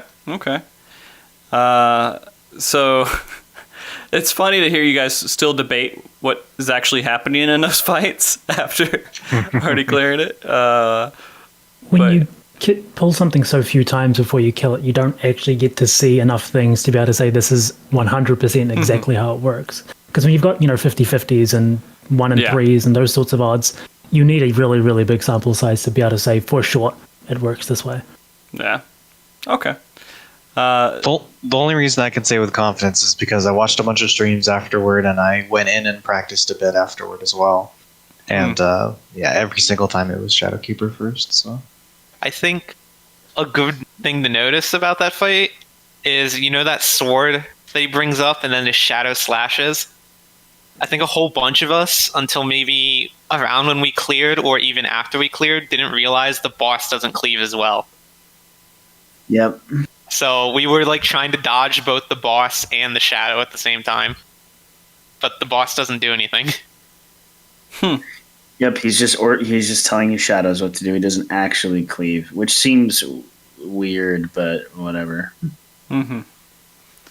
I feel like that's something they would have had in like the unnerfed version of this fight, where the boss cleaves as well. Yeah, but it you know made what the it too thing is? difficult. We would have not really. You just do what we did. We made a box on both sides. We oriented around the box. Yeah, but it makes 1 safe spot versus 2 safe spots. Yes. Type thing. It makes a strat significantly easier to execute and visualize, I guess. All right. You guys ready to move on to E11S? Yeah. Yeah. Are you... Man, this is the one fight that was hyped up so much before the tier came out that I'm not disappointed. I'm happy that it got cleared that quickly. But I'm thinking there might be some people who might be disappointed with the difficulty of it, or how fast it was cleared at least. Are you guys disappointed with it? I'm disappointed with the mechanics of it. I'm not. I mean, after everything Yoshida says involving difficulty comes in through one of my ears and just leaves the other, so I wasn't really disappointed. It was basically what I expected. Okay. So I I mean, don't think he lied. I think that he said that towards a specific demographic that will be doing the fight, which is not day one, like leading edge progression. It's me. players. Yeah. I think that fight is difficult for a lot of the player base because a lot of the player base are difficult at reacting to visual cues. And this is all visual cues. Okay. I'm one of those players. This fight was mentally draining at the start. It got easier throughout, obviously, through grinding it out, but it was very tiring at the start. Okay. If you can compare it to like Leviathan and Idol, there's just a lot more mechanics and things you have to remember. Like they're not like harder per se, like, but there definitely is a lot more things. Dude, honestly, E11S, if you compare it to other fights, dude, it's great. I don't know why people would complain about it. It's a fantastic fight. I mean, if you look at what we got in the past, you have E3S, which is what, Leviathan? Cool. Mm-hmm. And you had E7S, which is like you could fall asleep in that fight and you would not die. You could just pass out for a solid 30 seconds at certain points. You just would, nothing would happen to you. I can speak from personal experience. 11 is completely different. You have to constantly pay attention. Things are constantly coming at you, and you have to react to not only what the boss is doing or the colors, but you also have to react to what you get, because what you get in certain mechanics is random. I don't know, man. I think if you're like people who are enraged grinding it, or like grinding it when they had all the mechanics done, probably have a different perspective because they were just grinding the crap out of it. But honestly, it was a really good fight. I also think it took us longer than last year too. Pretty sure last year's third fight took us what, 3? Maybe it was the same time. Does anyone remember? I can check similar. it. Let's see. My favorite thing about this fight was that we zoned in and I didn't see a square arena and a big off the arena boss, which is omnidirectional, that you don't have to position and does beam tank busters. Just thank God. So you're technically right. It did take you guys longer, but like 10, 20 minutes. And I think that's actually... Oh. So it wasn't like horribly longer, but it was a little bit longer for sure. We definitely performed better in 11 compared to 10. I think we put up a better show in terms of clearing it fast. 10 was just we kind of dragged our feet and didn't do so well. So I mean, you guys 10 is a shorter prog fight, I think, in general. I mean, you did fairly well on 11 just because you made a difference of, I think, 48 minutes with you and Entropy, who was running at the time. And so you got a pretty good lead.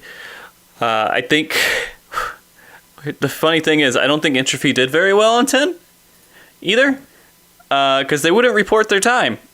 A lot of people didn't do too well on 10. No, it's not just Entropy. So I think the better thing to say is that the only group that did do well that was streaming was probably McDonald's. Everyone else just had a lot of trouble with it. Honestly. Discuss the camera angle, dude. Why can't you just do left and rights, man? It's just left and right. Yeah, what are you doing?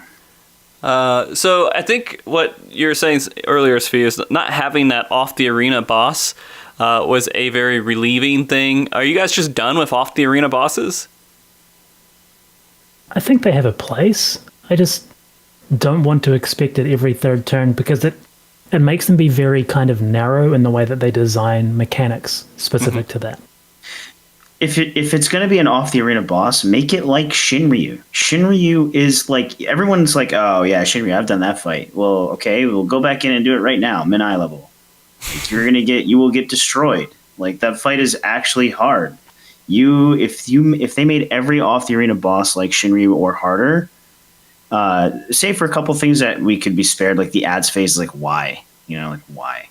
Like just, it's stupid. But Shinryu itself, it has a lot of mechanics that like punish you for not paying attention. You have icicles coming behind you, and you have another big mechanic you got to get ready for. So you put up your mitigation, and you forgot to move. So you got hit by the icicle. You were given, I think it's a slow, and it also almost knocks you off if you're in the wrong position. Yeah. I don't know, man. I think that's kind of stuff is like for an off the arena boss, make us look everywhere. Make us look all over the place all the time. And throw a lot of stuff at us at once. That's how you make that engaging. Yeah, I'd have to agree with you. Because, I mean, we have been kind of seeing that often. As a tank, man, it's boring. It's really boring for a lot of the off-arena bosses that they had. Leviathan was... I mean, okay, both of the third turns were horribly boring, especially from the tank perspective. Yeah. So... I mean, you're engaged for maybe like 20 seconds at a time when you first get tsunami'd twice in the whole fight. And for E7S, like the hardest part is the ads phase when you're running around the room. Like that's it. Just little things you have to pay attention to, and that's the most engaging the fight is at any point. After that, it's just a snooze fest, man. Yeah. The E11S is completely different. Completely different. So that's the biggest positive towards it, is it's not office side. Yeah, okay. It also has some a really interesting mechanic later in the fight where the boss does like a disappearing act, which we were not expecting. I don't think. Was that in the normal mode? Yeah, it was in Yeah. Yeah. I remember I was like, it's just like the burn. If you remember the boss from that dungeon. Yeah, I've heard everyone refer to it as the one from the burn. not the but burn. It's never Reap. It's never Reap first I'm boss. I was so confused when you guys were saying the burn. I'm like, what boss are you talking What the heck about? is Never Reap? Never Reap is the Heavensward dungeon. The first dungeon, the first endgame dungeon. Everyone hated. I don't remember. Oh, that It one. had the bird. The one with the you had to bird be, that like, in disappeared. its- Oh, I remember we just ran in a circle until we found it. Yeah, it's the same thing, except now you have 8 people, so you can just go to Proteans. Oh, man. Okay. I mean, 11 is kind of a fight where it's like, one thing I really do like, I don't like reacting to the lightning, the fire lightning, or like light mechanic part, and having to remember what everything does. I'm not a huge fan of that, but I do like how the fight just constantly has you doing something, which I think is great, because usually the best fights in this game are just throwing mechanics at you over and over to the point where you're just always doing something. But I think it's... Go on, Brian. I was going to say, I don't agree with the fact that, I mean, okay, if you don't like it, it's whatever, but I 100% think that memory mechanics are actually really good. Like, if you're going to throw stuff at me, and I have to, and like, it's like, oh, hey, here's this concept.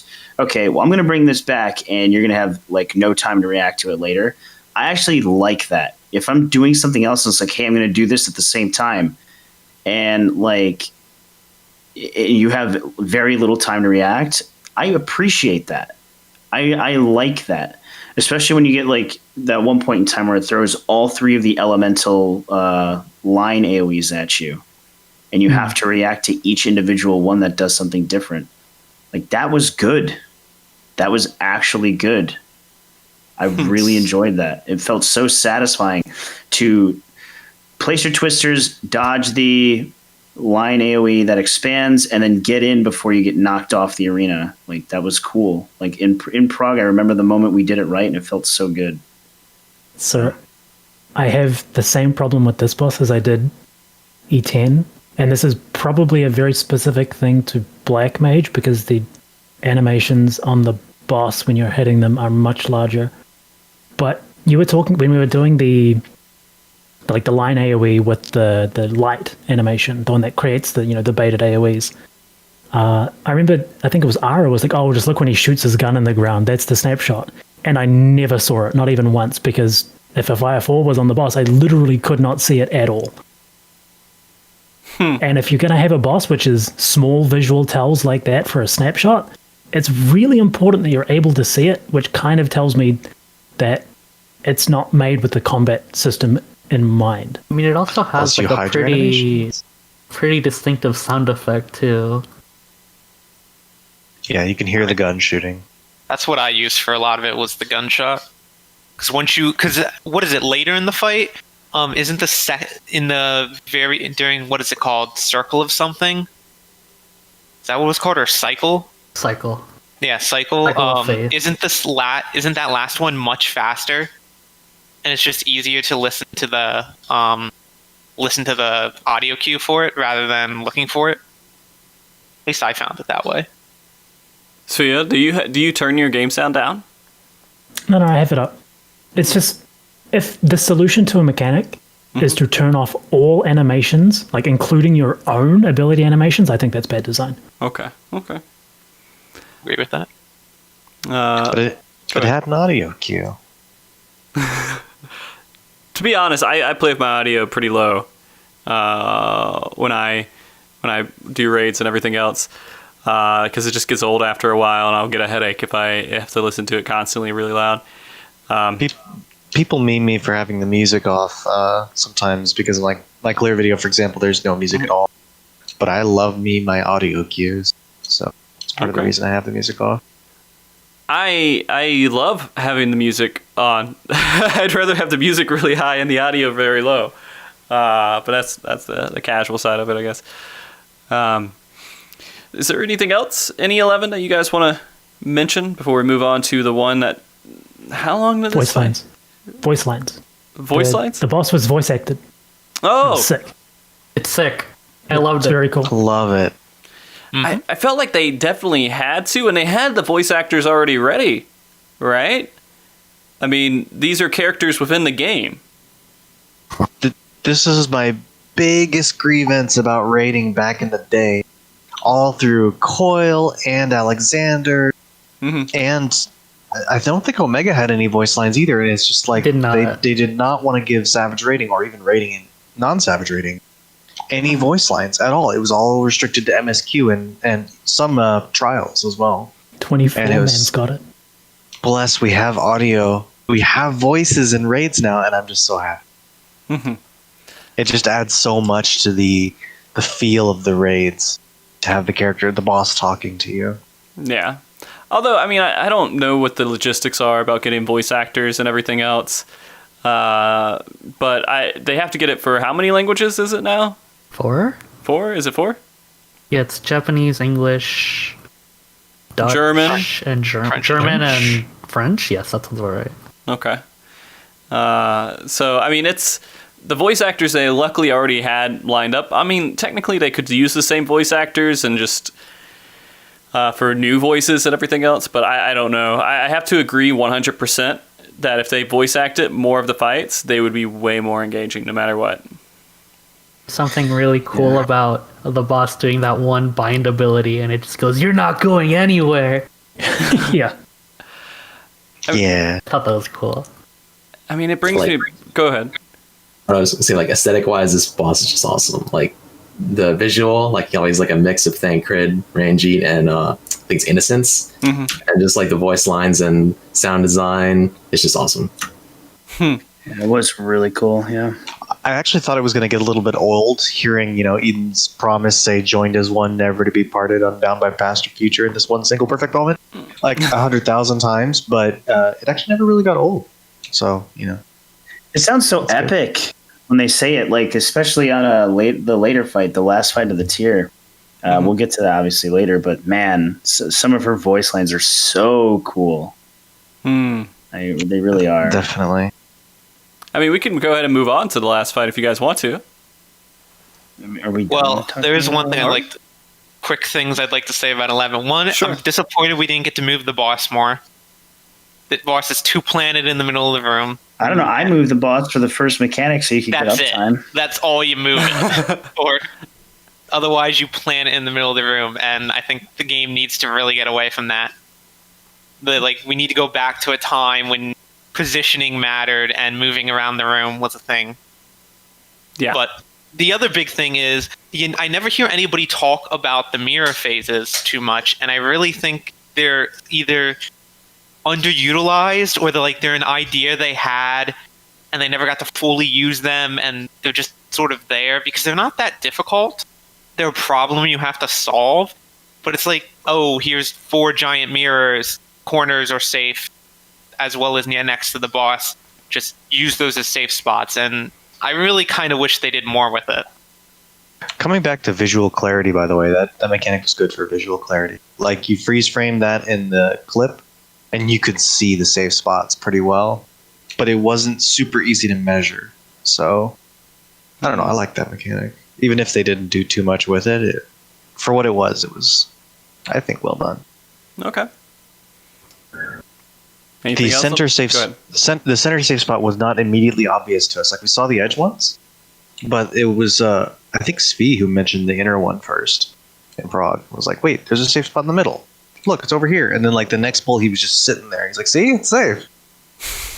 Yep, and then we ended up having to use it. Had to use it for the actual mechanic. Yeah, we needed it. You can get a configuration where you absolutely need that spot. So that's good. In reality, like the spot after that, like the dive bombs, that was probably the hardest part of the fight, to be honest. And if those did not exist, or they were just a little easier, that fight would have probably died an hour earlier, without a doubt. We had a pretty solid idea on how to do it. It's just a We matter fumbled of it quite a lot. a matter of getting the words out, because there's so much else that we still had to talk about. We never remembered to go back and say, hey, by the way, pretty sure from where we finished there, you can go left or right and be totally fine so long as you move as a group. Right. Just like we would always stumble through that mechanic and then recover with a healer LB3, and then we'd see a new mechanic. So we'd always be talking about the new mechanic and not how do we get through dive bombs without everyone dying. Yeah, I think it was right at when we had seen everything, including Enrage, we were like, hey, okay, so this has been a problem. Let's talk about it. Everyone go to the same spot, dodge the same way. We'll be fine. And we were. It was fine. They actually stepped the Enrage up in this fight a ton compared to E10. Like, it was a really big step. That's It good. went from, Was it? It went from, like, what was essentially like a verse early boss on 10 to 125k raid, which is higher than Shiva. Okay. I can't wait for you guys to go back, analyze your videos, and have the Sphi strategy or the whatever strategy that plagues Party Finder, and then everyone figures out there's a better strategy, but no one will change it. On the topic of strategies, I think a big contributor to why we did really well this tier is our strategizing was incredible. Our consistency was a bit lacking this tier, but I think we had our best tier in terms of making workable strats really quickly. We were absolutely more consistent than last year, for sure. As hard as that is to believe, but our strat quality was fantastic, especially in the last fight. How quickly our strategies not only came out, but how good they were for uptime really helped us get through stuff a lot faster. So it was great. It's really good. On the last fight, did you guys expect that the door boss was going to be a tree? We didn't even expect there to be a door boss, to be honest with you. Well, yeah. That was the fight. The question Reading through it, we don't know anything about lore. It's like, They oh yeah, were sure, memeing. it's a tree. They were memeing about it in the Famitsu article before Prague about the Stormblood formula was getting stale and we needed to change. That's why we didn't have door bosses in Gate and Verse. And they're like, oh, by the way, here's a door boss. Yeah. Okay. I saw this fight, and then when we killed it, we were fighting the Enrage at the end of day one, and I'm like, we killed it, and I'm thinking that's it, that's a tier, day one tier, we're done, easy. I think I gotta wake up again tomorrow. I actually haven't uploaded our clear, but I think I say that in clear. Or no, maybe it was a couple polls before that. I was like, 1 day tier boys, because we were at Enrage on the door boss. There was no way. Yeah. No way with that short of a fight that it would be over by then. I wasn't expecting it to be a door boss, but I thought we were going to see the platforms from normal mode back, and it was going to be some wacky ads phase. I was expecting that, yeah. The mechanics, at least to me, felt pretty difficult at times. They're not that difficult, but they felt more intense than other stuff we had gone up against at the time. So I was like, maybe this is how they ended out.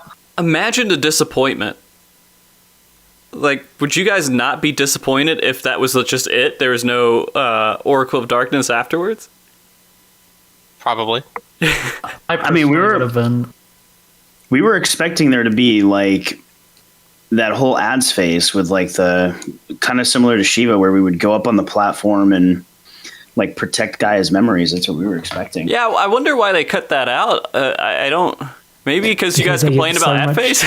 They get It's so not much feedback about really boring phases like that. Yeah, that's something you'd have in normal mode, not something you put in Savage. Okay. They're fun to witness once, but they're not fun to do repeatedly. Also talking about the first fight,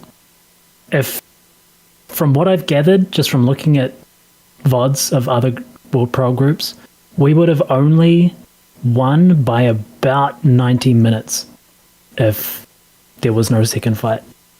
So we made a huge amount of time in the Oracle fight. All right. Yeah.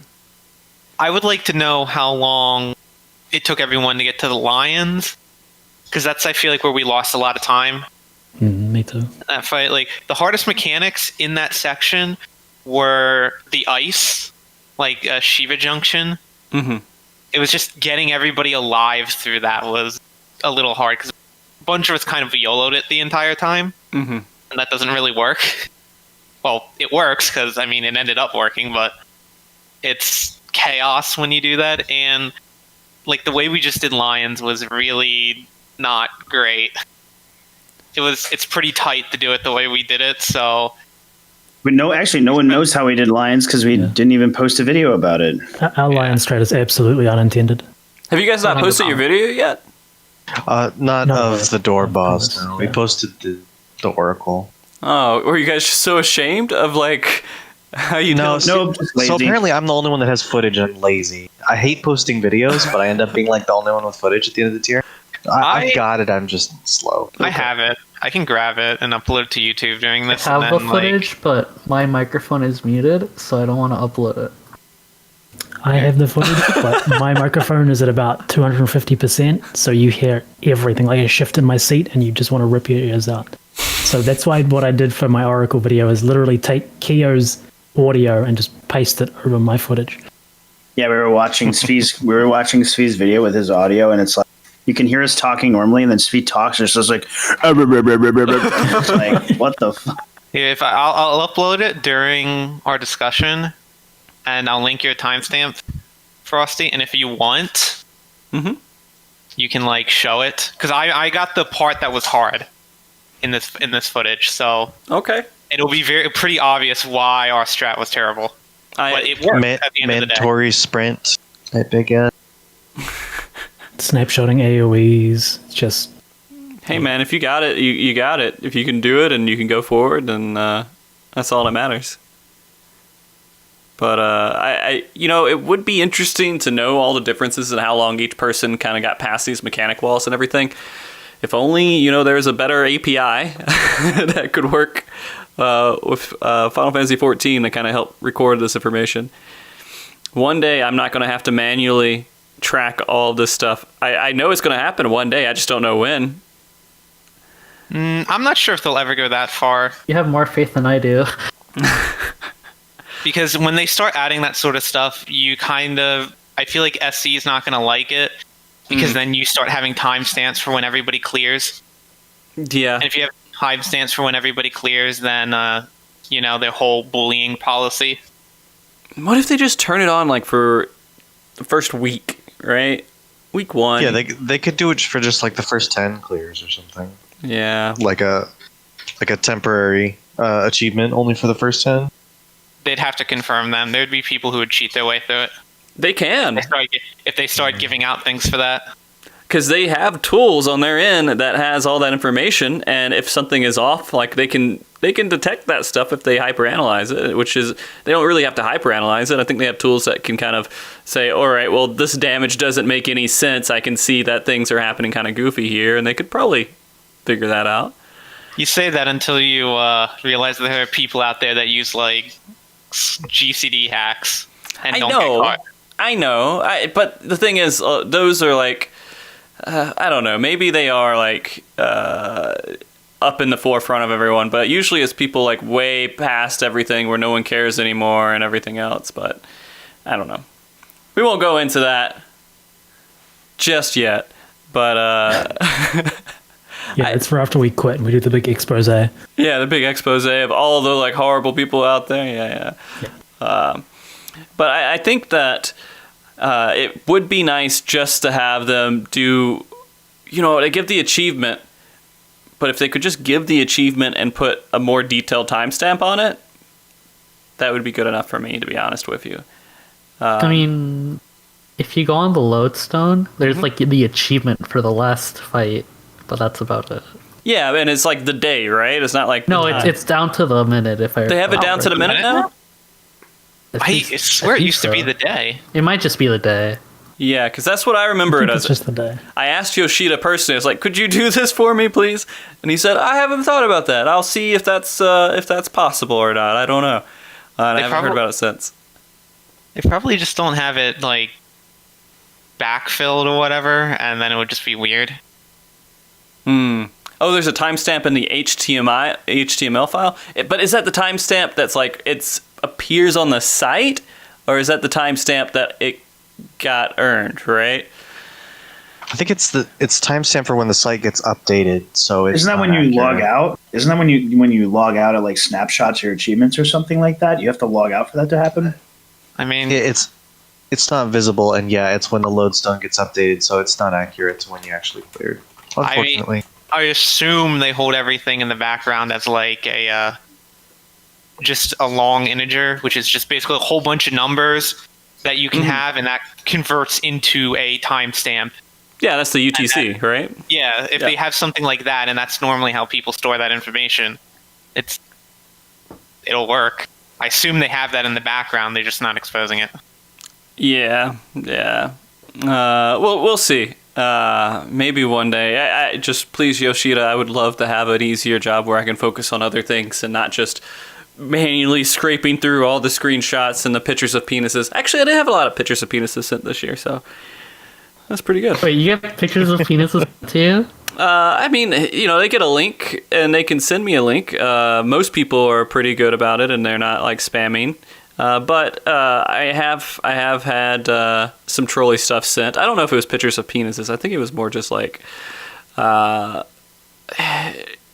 couple of Rickrolls, and there's one of the people who helped me do this, Antonio, has told me he has seen porn come through there before. Oh, so boy. it's gonna happen. Any kind of open forum like that is gonna have people troll. He says, yeah, he has seen it. And then there's a lot of stuff where like people don't send it in, so I have to kind of scour through Twitter and what chat's telling me, and it's such a complicated mess to get all that stuff up. Once like FF Logs is good, though, it's not so bad because I can kind of rely on that mostly. That one JP team that cleared on that other streaming site. Thankfully, the guy posted it to Twitter. It's Arthas's. Yeah. team?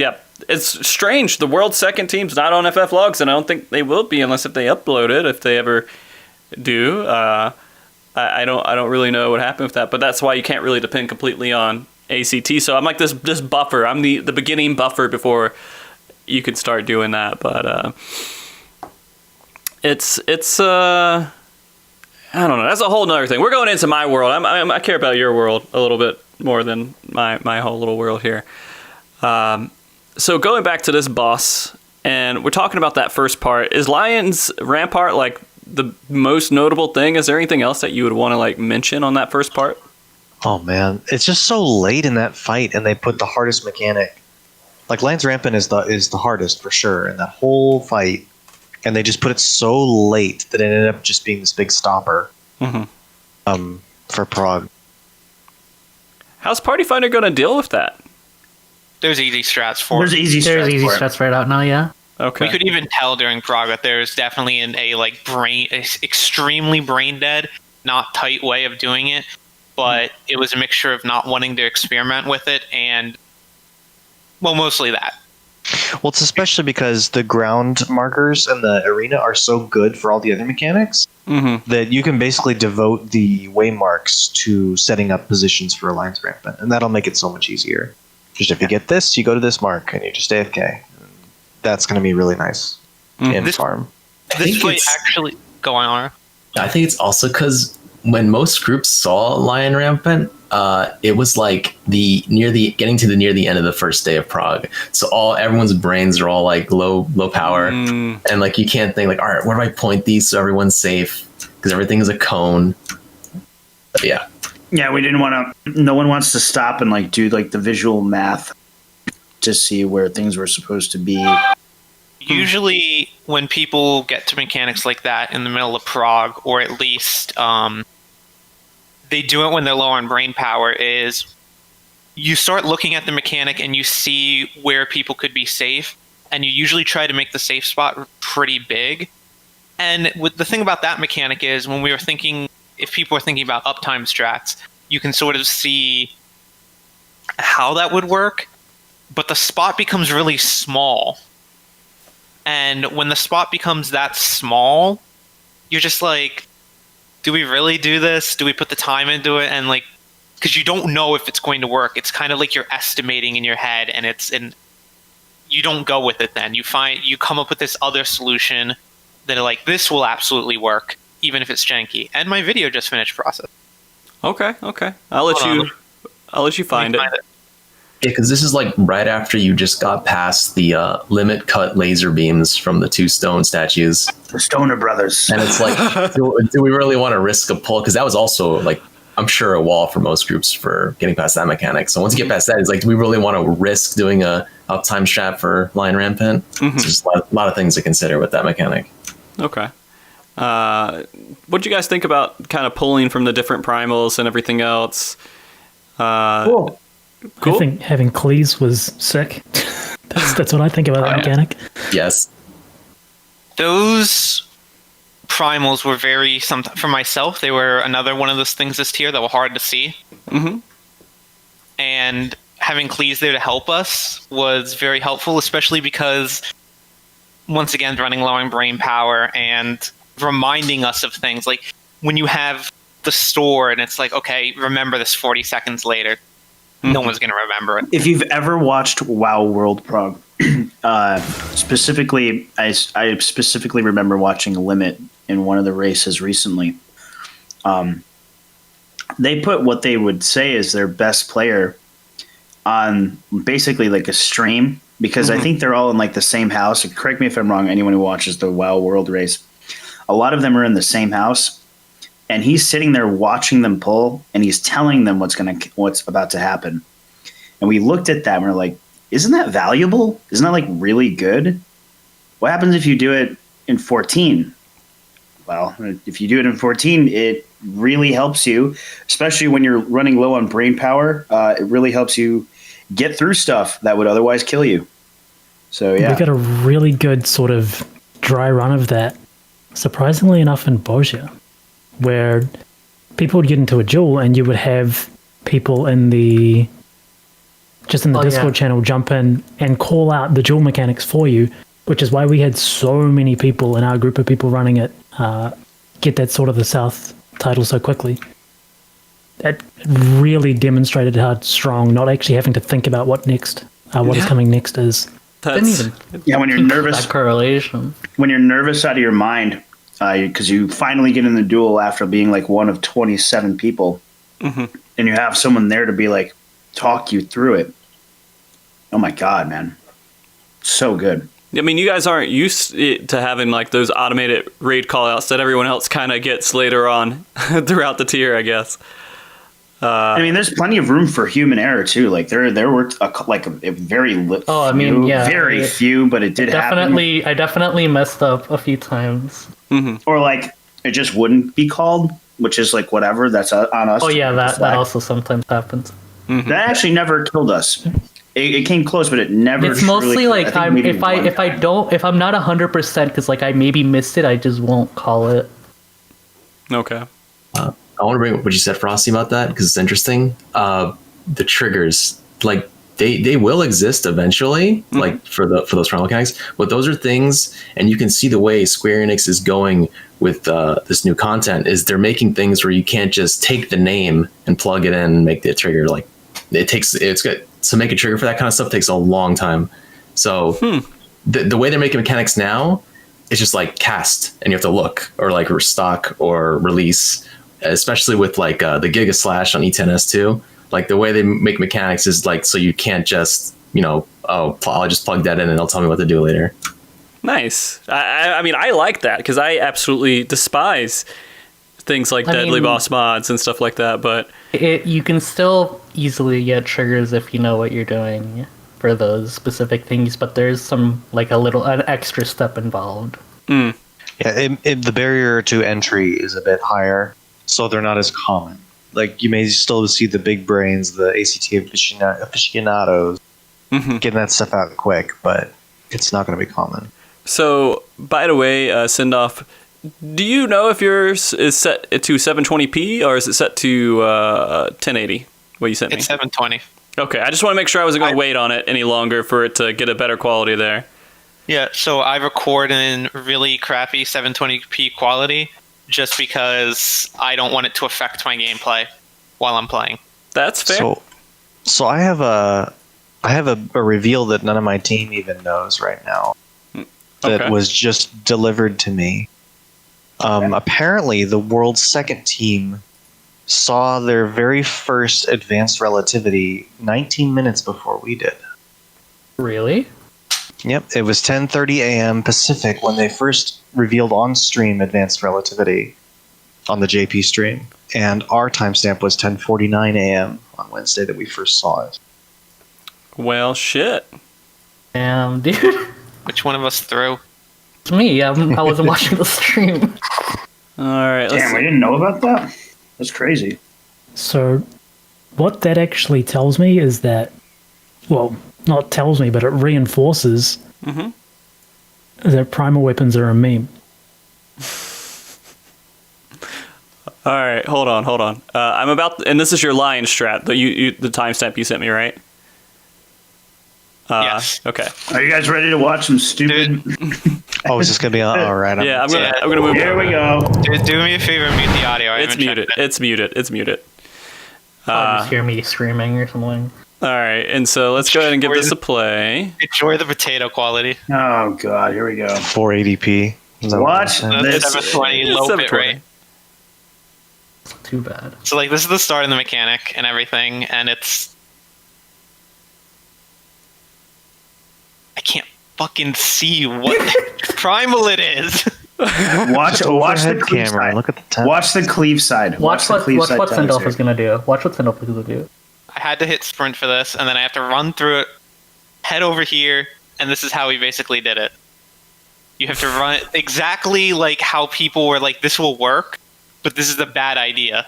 Oh, geez. And you can see my buffs and everything. Like, oh yeah, I could start hitting delirium now and doing damage. But Nope. no, not a chance. Yeah. This looks a not little the- not the active, best. man. Not the best strategy ever. All right. I'll go and stop Power of there, yeah. snapshotting. That's pretty good, man. That's pretty good. Run all the way to the wall, and then run all the way back, and then all the way to the wall again, and then all the way back. Nice uptime, by the way. The worst part is the sprinting into a cleave just as it goes off, taking a very specific line into it, starting at a very specific point, and getting there at the last possible second before the lion snapshots is, it's far too tight to be considered a stable strategy. But I mean, you used it for every clear you did, or every attempt you did, right? Yeah, you got it consistent. Yeah. There's a run somewhere as well where Keo walks off the edge. Oh yeah. Damn, dude, Yeah. had to do him like that. I was trying to line up the lion to shoot out the edge, and I took a few steps too far. It's hard to see where you're standing when the lion's like butt is in your face on the edge of the arena. I mean, that's what Just you walk can. right off. If you look what I did there, you can put it to the side, and that Yeah, works every time. Yeah, 'Cause yeah. that's what I thought we had to do when we first started it. And even if you shoot it inside towards the other person's lion, it doesn't matter. It won't hit them. Like, the angle's light enough, so you just have to point it generally off the edge. Man. It works, but it's still tight because if you forget that sprint, or you're just a little slow, you will die. And by die, I mean like you just killed the whole party. I mean, you guys say it's like pretty rough, but how many times did you wipe to it after you started to? A lot. Really? A lot. We wiped to it, like, in the lockout, we killed the fight. Oh, Like, okay. twice. Yeah, like the start of day 2, I don't think we got back to Gaia for like an hour or 2 hours. And it was all line rampant. I hate line rampant. This was the biggest wall of this fight. If that mechanic did not exist or was just a little easier, or like we came up with a better strat, this whole fight would have probably died hours earlier. This was the wall. Can you imagine Party Finder trying to use that strat? No. No. They can't. I guarantee you they won't be able Oh, okay. to. Okay. It took us like it's not. It's easy to do. It's just tight, and I also was kind of it felt bad every time I messed it up because I have low ping, and then we have someone like Sphere who has high ping, and it's like this has to be hell for him. I think Sphere's just used to this, but I'm also pretty sure that for mechanics like this, it doesn't matter because it'll snapshot my client side positioning. All right. So, anything else on the beginning part before we go to the last part here? Yeah, one thing. Yeah? Sorry, I'm just. I thought you were trolling me. No. Okay. Did you know that the Stoner Brothers are stored inside the legs of the first boss? I did not know that. Yep, they have no thighs. When they Stones come out, stored on the they're side. told me on this. the mat. And the lions are on her shoulders. Is that why you were trying to what? get like an angle of like under the skirt, that one pull speed? Yeah, I was trying to look at the thighs I was to see the dudes holding her like body up. be real, like I Cool. saw that and then I just instantly went on Twitter and typed in Speed's trying to show me a panty shot of the boss. Oh, jeez, dude. I like that mechanic at least. It was a little it's a bit chaotic at first. Mm-hmm. Like when you start like doing it for the first couple times, but it got weirdly enough, it just got cleaner throughout the time we did it. Well, We just had to keep doing it. Yeah. That makes sense. I mean, practice makes perfect, especially doing that. Every single pull is uptime or more DPS, right? I feel for the tanks that have to do that though, and you're the main tank, because if you put them north and south like we did, or like the front and back of the boss, you can't see what your tether is until the boss starts cleaving, because the boss is movable during that time. And if you move, the cleave's going to be covering a weird half of the room. So you have to wait until after the cleave comes out, and if you have one on the other side, you're kind of screwed. I'm just glad that the Master Yi video I watched 10 years ago came back because the Stoner Brothers returned. So I already knew how to handle it. Nice. The video. Nice. All right, so you guys move forward onto the second part of this, and mostly expected it, but there's a chance that you guys were done and you wouldn't have to worry about it. I'm guessing you were relieved when you saw the cutscene. Were you guys starting to panic a little bit? I saw the cutscene was that long. I actually thought, oh, this is actually a door boss. There's absolutely no way they're gonna make us watch a cutscene this long, right? Haha. They've done it before. Dude, that cutscene was awesome. That cutscene was sick. When we, It's like, It was really cool. I don't think I've even watched it. It was even better because we hadn't actually watched the cutscenes and we didn't know the lore. Mm-hmm. And it just sort of reinforces the lore that I found out later. It shows you in the normal modes. Yeah, I need to. I absolutely had no clue. It's like, who's this dude? I don't know what's happening, and that's what I saw every single time. I need to go into it and actually start messing around a little bit more with it. But yeah, it if you don't know the lore, it just looks odd. There's stuff about it that's cool, but just that whole beginning part where that guy's there is just weird and random to me. Because I was watching all you guys skip cutscenes, so it's basically like a secret boss. Like, it's basically, isn't it? If someone correct me here. Isn't it like kind of like a bad ending a little bit? It's like the bad end instead of the good end. It's like the bad thing that can happen versus the good thing that could happen in normal mode, right? No? It sounds right. yeah, actually, yeah. I mean, pretty much. Okay. So I will ask you this: when that cutscene happened, you guys immediately started fighting, right? You didn't jump off the side. Oh no! Because if it wasn't a if it checkpoint, wasn't a that'd be the checkpoint, biggest throw. So, Like, go ahead. like we knew. At least I was like 99% sure it was a door boss because, the fact that it had a hardened rage, like after the second obliterate, it's like there's no way they would put a DPS check like this and then you'd have to fight another boss after. That's ultimate. Like, this is savage. So yeah. Also, no, I don't think we would jump because, like, why bother? Like, you would just waste like 10 seconds. Yeah. But I mean, after you came back up, did you have like a sigh of relief, or was it like I think the side game when you see like the limit gauge has reset. That text is like the checkpoint text essentially. Yeah. Okay. Because that was a big thing for me, is just seeing if they were going to go forward with that or not. I think that most of the community wanted to see that happen. I don't know if this is going to be like their template going forward. They might not do it with a cutscene going into the first fight or first tier of the next expansion, but this is like 18 minutes long fight. Is that right? Somewhere, maybe 16? 16. Okay. 16, 17, something like that. 9 minutes and 8:30? Yeah, 8:50, 8:30. So it's about 17 and a bit. 20, yeah. It's pretty long. If they didn't have like that checkpoint there, I don't think that this would have been cleared for a while. Oh no, it would be ultimate. Yeah. Who do we lose? Why am I on the screen? Who's playing? Looks like Shin. Shin said he had to duck out at some point. Oh, okay, yeah, okay. Just making sure. I'm gonna go correct that, but yeah. He should have said bye, man. He should have said bye. A little upset by that. That's all right. All right, let me correct this.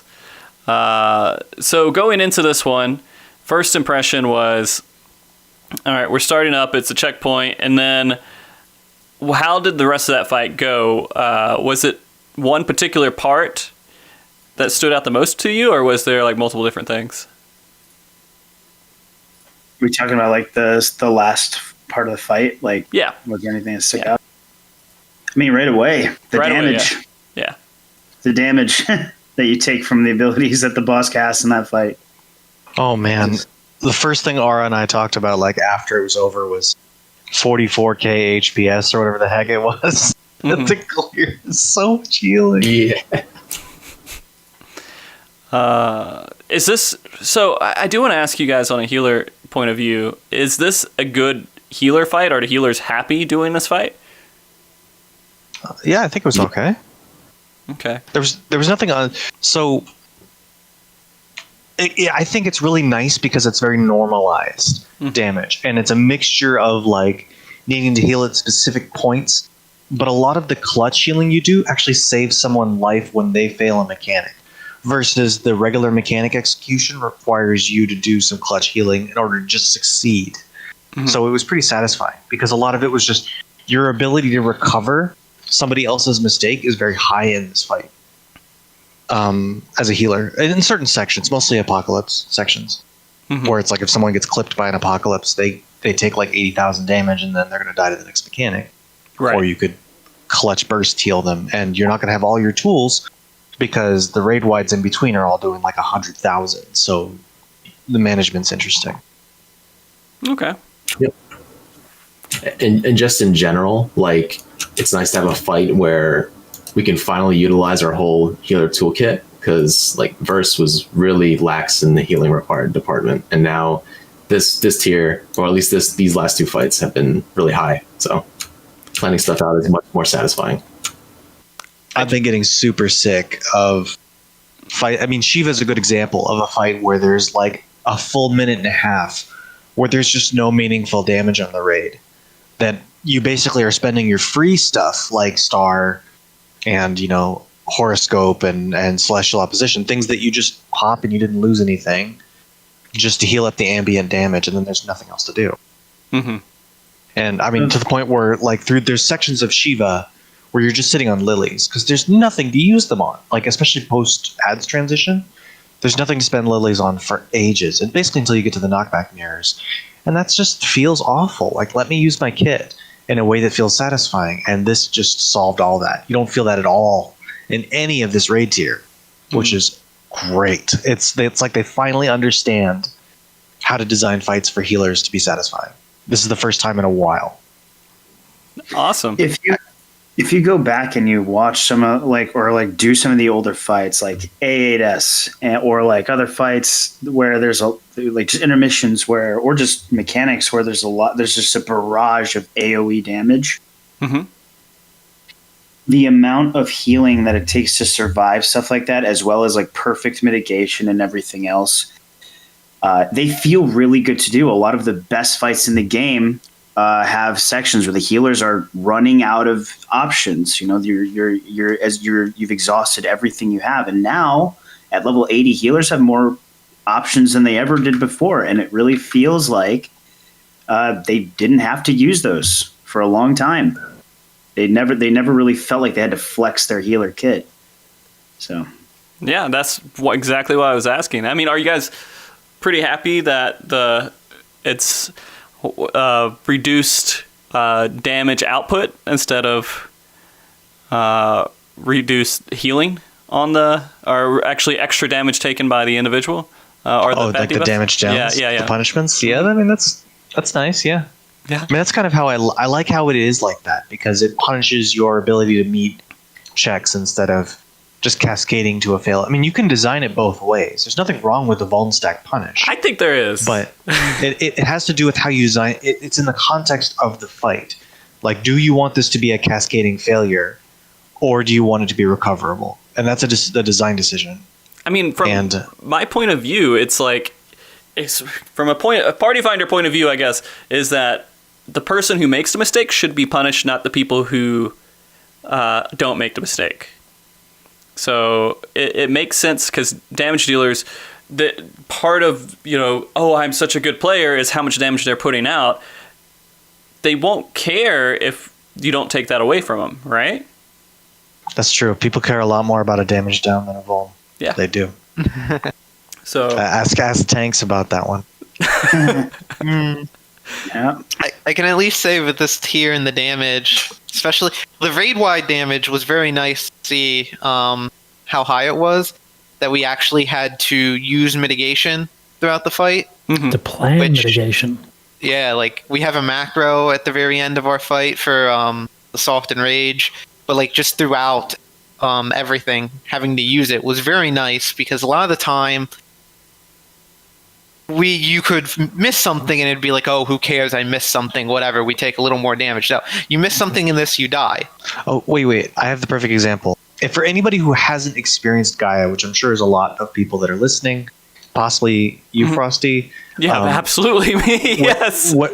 When we first encountered basic relativity, we had Astro Shields, Celestial Opposition, we had Reprisal, Battle, and Temperance all up, and we died to the initial hit.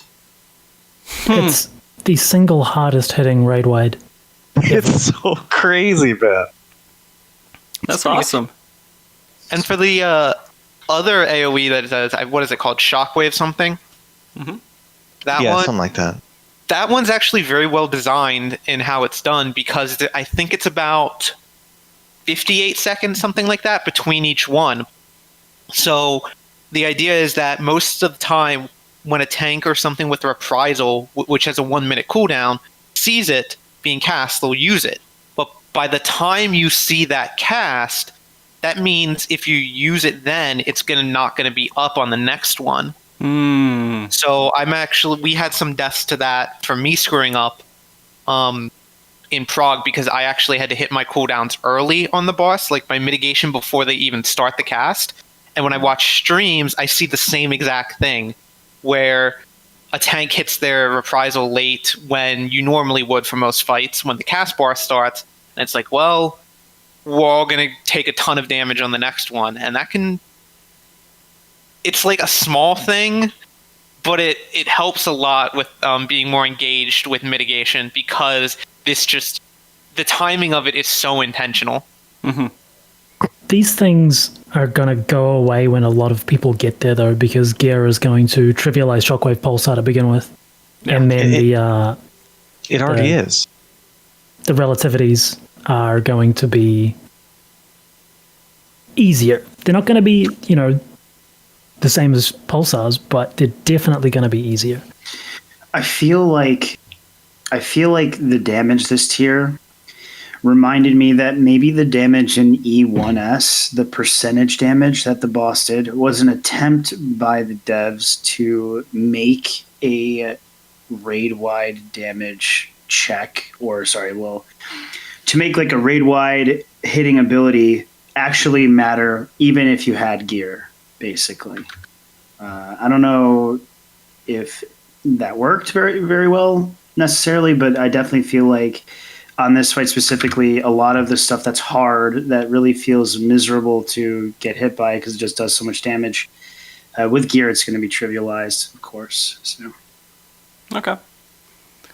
Oh, and by the way, Shin, do you need to duck out at some point? I already ducked out. Oh, you just came. Yeah, I saw you disappeared. You came back. I was like, all right, if you only have to go for a few seconds, then I'm not going to worry about that at all. I thought you were gone for good. No, Okay. I was here listening. No, I appreciate it. So I guess let's see this fight going into the last half of it. I mean, this is kind of like a 5 boss tier. Would you guys pretty much agree with that? To a degree, dual bosses are always kind of hard to quantify. They don't give loot, which is a really important thing in Prog. Is it They the most also have to- in-depth door boss? Yeah, for sure. I think there's more to it than MNF and O12. So yeah, I'd say it could have been stretched out another 2 minutes and been a standalone boss, where a lot of the other door bosses couldn't have been. Quantifying them as 5 individual bosses is tough, but it really feels like there is a lot to this tier when you compare it to, Gate and Verse. Okay. Is this Agreed. Is this tier going to hold off for how many months do we probably have? 9, 10 months, maybe? Honestly, probably not. I mean, we're gonna get an But ultimate. that's just kind of like, yeah, we're getting an ultimate actually, so maybe. I mean, I'm in that camp of this is going to be like other than Promise, like Eden's Promise, the door boss. Mhm. Other than that fight and maybe 10, I think this is going to be a pretty awful tier by like July, because like Oracle of Darkness is just it's puzzle mechanics. Solving the puzzle mechanics is fun. Executing them first couple times is also pretty fun. But when you're on like week 16 and you're executing advanced relativity, it's kind of whatever. And that DPS check does not exist. You got gear, it definitely doesn't exist. You're probably going to have points where groups are just like, let's just eat everything, who cares? Like, let's just take the damage down. As long as we make it to the end of the fight, which with gear you will, it doesn't matter then. And I think that's going to be one of the downsides of this tier. It's a very fun prog tier, but in farm, after a long time, I don't think it's going to hold up. I think you guys are overestimating the impact gear has on the ability to just power your way through those mechanics. They hit hard enough with the punishment that getting clipped by something you're not meant to get clipped by will be fatal even with this. So that's just my opinion, though. Healers adjust. Yeah, I mean, that's how it is right now, though. That doesn't change. Okay. I mean, you are right. We are going to get Ultimate. But, I mean, Ultimate really... There's only a small percentage of players that I think Ultimate really applies to. At least in the activity of doing it. Virtually everyone who kills the final fight, or very close to, attempts Ultimate. Okay. People definitely do ultimate, even if they like any group that cleared it week 1, they're going to attempt ultimate at some point. Players get bored doing the same content after a while, so like even more casual groups I see, they're just like, we're going to go into ultimate and we're going to try it at least, and some of that, and they end up clearing, because at that point it's either the older ones are pretty much nerfed through the case of like stats and buffs over time, or it's not as hard as they originally thought it was going to be, especially when there's established strats out there. Right. It just takes them a bit of time. Takes a lot of time. You said groups that kill week 1. They're the groups that are like probably killing Ultimate in the first month. Not just trying Ultimate. Week 1 Savage clearing groups are among the top raid groups that are expected to be killing Ultimates. They're the people that it's designed for realistically. Well, I mean, it is a good point, but it would be established groups, like anyone who has an established group, not like Party Finder. I mean, Party Finder does exist. Yeah, you can probably clear in Party Finder and everything else, but I mean, that's a very, very, very tiny percent of people. But with Ultimate, I feel like that You're right. It is going to probably hold off. People might clear this tier in 6 months. Maybe they're really slow and they're taking a while, but then they will have ultimate to hold them off until the expansion.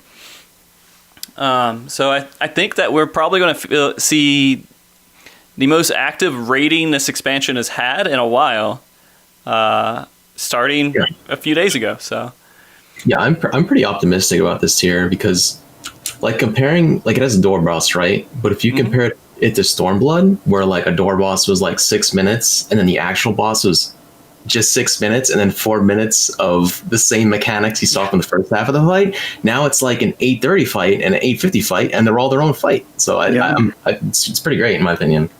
Finally figured out how without repeating.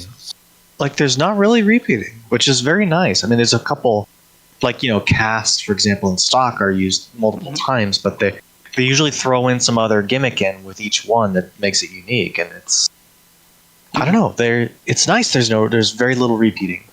I remember in Prague, actually, there are a couple times where Phantom actually said, okay, we've seen it a bunch, it's probably just going to repeat from here. And he was wrong. It didn't. We kept getting new stuff. And it was different and nice, refreshing.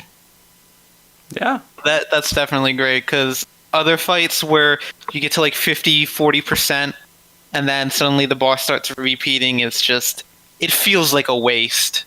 That was one of my favorite things of going into Shiva, was Titan kind of repeats. It repeats in a different way. But like going into Shiva and seeing us get that boss down to 30% and they're still throwing new things at us was really nice. And then this fight does it again, and that's also great.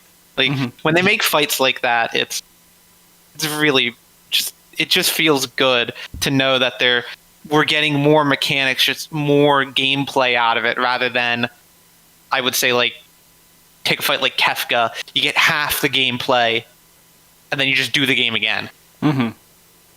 Yeah. I won't lie though, when we saw Terminal Relativity and I saw I was in Rage, I was like very happy, because I'm not sure how much longer I wanted to go and new mechanics on that fight. I'm like, I want this to be a 2-day tier, please. Yeah. Well, the thing about Oracle specifically is that the second and third actual mechanics, the relativities, once you have them down, you're never failing them. So your consistency in getting to those later phases is going to be really, really high. Versus compare that to the door boss, where you've got the goddamn icicles. That was a big point of failure as well. I'm sorry, could you say that again about not failing them? Failing the second and third ones. I mean, our success rate was incredibly high. Ours was. That is not the general consensus. I was watching the World 7 team after we cleared, and they were struggling with the third one. They failed it a lot. Right, but wasn't their strat like vastly more brain power though? Yeah, actually, it was worse. Yes. What people are going to use is probably, especially for advanced relativity, our strat. So I highly doubt that many people will have problems with that. Our strat is brain dead and easy. Yeah, you only have one variable, and it only happens 25% of the time. There's only 25% of the time that you'll have two people adjust at the beginning of the strat, and then everything from there is static every single time. If I can do it, anybody can do it. It's true. Basically, if the DPS get double wind, if it's DPS that have double wind, just make sure that your quick march partner does not also have double wind. And if he does, you pre-select two people to switch from each group, and that's it. Okay. Mechanic complete. All right. So what else? I know we're at like a little over 2 hours here. I don't know how you guys are feeling. Maybe you're getting a little tired. Keep going. Keep going. How are you feeling, Frosty? I'm feeling okay. You know, this is capping off the end of a very long and planned out, I guess, couple of months. So go ahead. Can we react to your reactions on some of the mechanics that you were seeing in some of these fights? Like, I don't know if anything stood out to you as being I'm going to be honest with you. Interesting. The one thing that I found with planning this event is that I wasn't able to dive into detail on a lot of the fights. I'm going to have to read guides and understand everything before I go to any of them, because I spent so much time directing in the background what's happening on the screen and kind of making sure everything's good, that I didn't get as much of a chance to really pay attention to all the details of the fights. The things that stood out to me were all graphic. It's like stuff that I could see, and it was like, oh, well, that looks really cool. And so a lot of those things were, I liked the dog. I liked how the shadow was poked up as that L. I was like, that's kind of neat. I don't know if I've seen that before, but everybody hates it. You know, and then there's things like at the very beginning where there's the tiles. That was great. Seeing those kind of fall around and everything else. And in the third fight, honestly, I since I didn't know a lot of the mechanics, a lot of the things that were going on was like, oh, I see a Thancrete here, you know, and that was it. So it was kind of sad from my point of view. So I don't know if I'm the best person to ask about it. Some of our commentators dove into them pretty well, but that's the only sad part about doing all this stuff, is that I just wasn't able to really go and dive into the mechanics as much as I wanted to. You could look at it as a blessing in disguise, though. If you're still planning to progress through these fights, I mean, you'll have a relatively untainted outlook on them. That's true. That's true. So, I mean, I will be kind of going in as your average player that hasn't really studied too much, which is so weird because I had this event planned around it, or diving in deep to the world first kind of race and learning strategies and everything else. But I did take a step back, and I made sure that I wasn't actually even doing much commentary because I wanted to make sure that if there was an issue, I could fix it. That was just the multi-tool, I guess, that I would, if there's an issue somewhere, I had a way to solve it. But, I see. Yeah. I did, the one thing that I think that was one of the most visually outstanding parts was the Lion's Rampart part, because I saw that over and over and over again, and kind of seeing a lot of these things that looked like they were just the same mechanics that we've seen before, but they just kind of threw a couple of different animations in them and just made it look a little bit different. It was cool seeing those the stoner guys, the stoner bros, but then they were just really the T model, weren't they? Were they living liquid? No, I mean, not living have the same liquid skeleton. Yeah, not living like the Brute Justice. Sorry, the Brute Justice one. I mean, he kind of had arms out, kind of hanging out, like the same skeleton. Yeah, that's what I was thinking when I saw it. I never thought about that, actually. I mean, look at him. I don't know.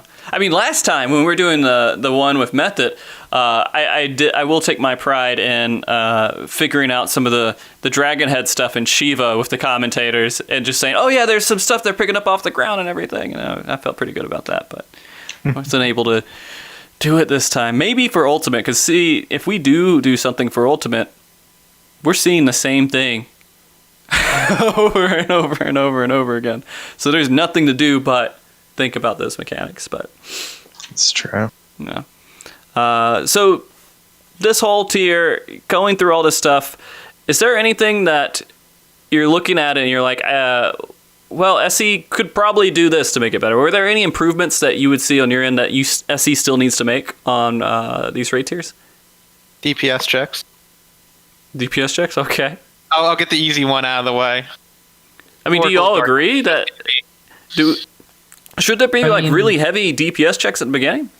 I feel like if you can clear week 1 with a death and 2 damage downs, there's something that's a bit undertuned. Okay. Yeah, that should not have been okay.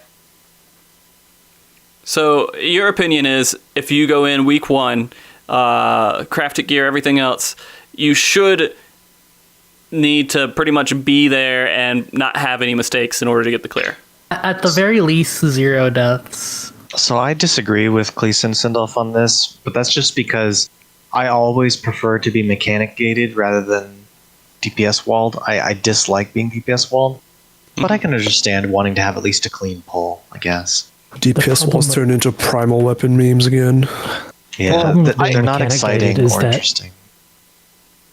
The problem with being mechanic gated in this game is that it's all designed around being difficult to solve and easy to execute. So all you're doing is you're saying, can you solve this mechanic? Yes, no. Then once you've solved it, doing it is easily like, you know, doable again. Well, I think there and then is. you get to the end of the fight, Go ahead, sorry. and then what? And then they can't just add mechanics which are harder and harder and harder to execute because they don't function that way anymore. So the only check you have at that point then is DPS that you can realistically add. I want to point out that the reason why I also think it seems easier this tier is because you're doing an 8-minute fight and then an 8:30 fight in Rage. You're not doing a 14-minute in Rage where, you know, you're like playing perfectly 14 minutes as opposed to these short 2 fights we got at the end. So that definitely has contributed to it, I think. Okay. I also think we were just in general in better shape than the typical tier. As a group, we were a lot more like we were looking through our footage and our VODs after the tier was over, and we were like, I remember Sindolf thinking to himself, like, I think he said vocally, you know, the Shiva Sindolf wouldn't have made that play right there, you know, for damage. And I was thinking a couple times too, like there were a couple things I did where I was more aggressive than I would have been in previous tiers. In previous tiers, I would have just dropped everything to manage some kind of crisis situation that had happened, whereas, I mean, somebody yelled at me for glaring during the enrage at one point. I mean, when we were watching the kill. I didn't want to. All my other tools are out. I didn't want to see another like Shiva enrage, and I expected this fight, while easier than the door boss, to be around what Shiva was for a DPS check.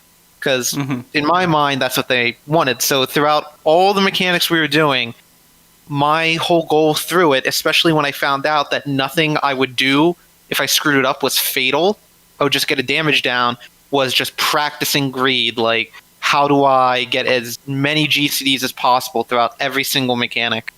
And the game, like, that is one of the, I would say, a problem with this fight is that I was able to learn how to do that because I was never punished for it. Damage down is not punishment in the middle of prog. It's punishment when you have an enrage, but if it's just a damage down while you're learning, who cares? Me and Brian was still trying to figure out how to do like double apocalypse, and we're doing the later half of the fight because it's like you don't really have to care about it. You'll get it eventually throughout all these pools, but you don't have to put time aside to figure it out because your life isn't in danger. I mean, and I like that, to be honest with you. I like that style of play.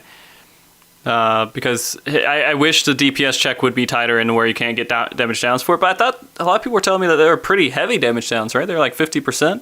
Yeah, They are 50%. That's why the check doesn't really matter. But it's more so what I mean that if I got hit by that, in the middle of prog, when you were learning, damage down is not a punishment. It is a punishment when you're going for a kill. If that thing would have killed me during the learning process, I know that I probably would have approached the mechanic differently because that meant like me dying while we're learning is a problem. You have your tank death then. The boss is going to be going all over the place. Something's going to happen. If I'm just getting a damage down, no one cares then. It's like, whatever, you'll figure it out eventually. A vuln can change mitigation. It can change tank swaps if somebody gets too many vulns. It can change healing. But a damage down changes nothing. You just keep going and ignore it, basically. Maybe you have to heal up the damage you took in the process, but that's it. And then with a check that isn't as punishing as before, even when you're at that enrage point, the damage down is still like low value in terms of how much of a punishment it really is. Okay. Now, granted, this tier, a lot of us just played way more aggressive. And we worked for more uptime than before. So a lot of what we came up with had some uptime in mind.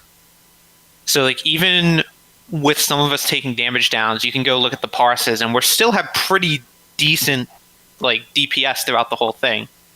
And that was definitely a factor that allowed us to actually clear early on the pool that we did. Like even though it was a little scuffed, we have just players playing better throughout the whole fight from a DPS perspective, getting extra GCDs where they need to, decent party synergy, just things like that.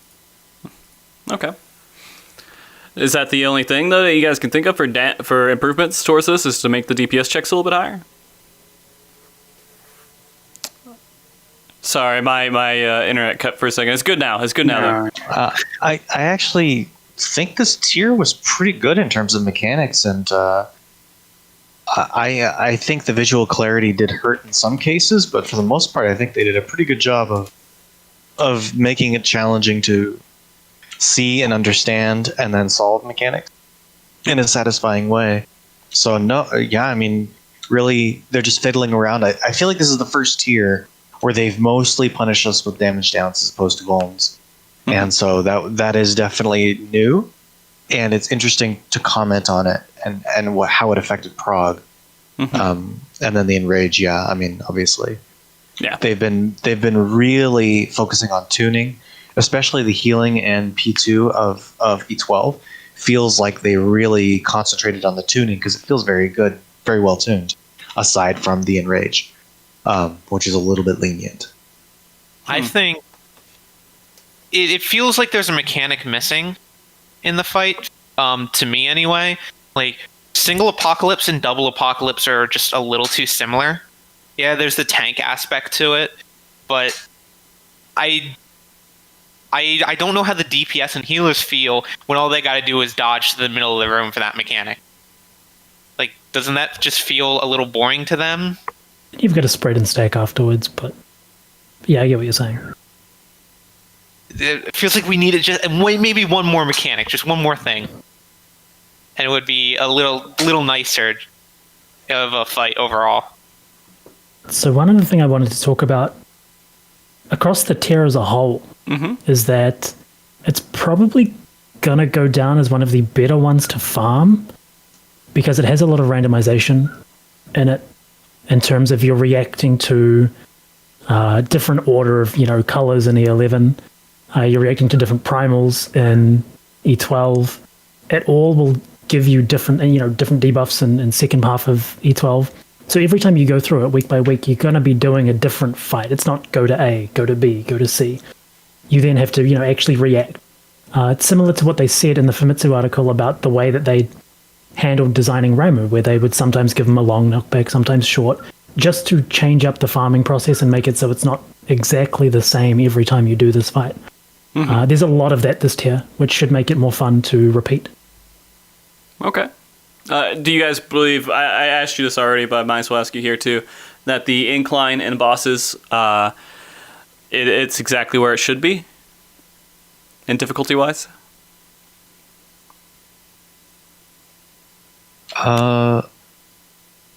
Yeah, I think it's better this tier than it was before. I still think that E10 is a little bit harder than E11, just barely, but it's better than it was. I think so, yeah. But that's more it's harder, of. But it has less mechanics. Yeah, it's the mechanical difficulty for the individual mechanics, especially if you're going in with no guide whatsoever. If you have guides, all these fights get much easier. But obviously, that's true every tier. Yeah. But I'm talking about in terms of comparison to previous tiers. Like Iconoclasm was for sure easier than Führer, 100%, no question asked. It was just weird fight that was designed around the difficulty of solving this bird mechanic, where the checks were all easy healing wise, the checks were easy DPS wise, and it was out of place. And Leviathan is similar in its balancing, although not quite as dramatic in Eden's Gate, where Descent was just this much more satisfying, difficult, challenging, and variable fight with randomness inside of it.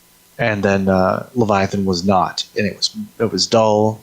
The check was a little more tight than Iconoclasm, but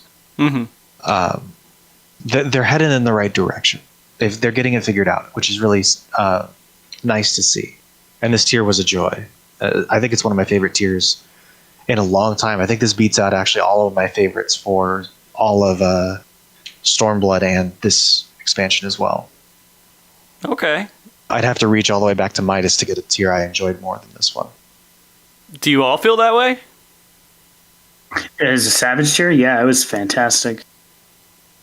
Ask me again in 3 weeks. That's the answer I'll always give. Okay. Because right now I'm at that honeymoon phase with a tier. but I don't know if that's gonna last. Okay. But the chart doesn't apply to where you hate it before you clear it.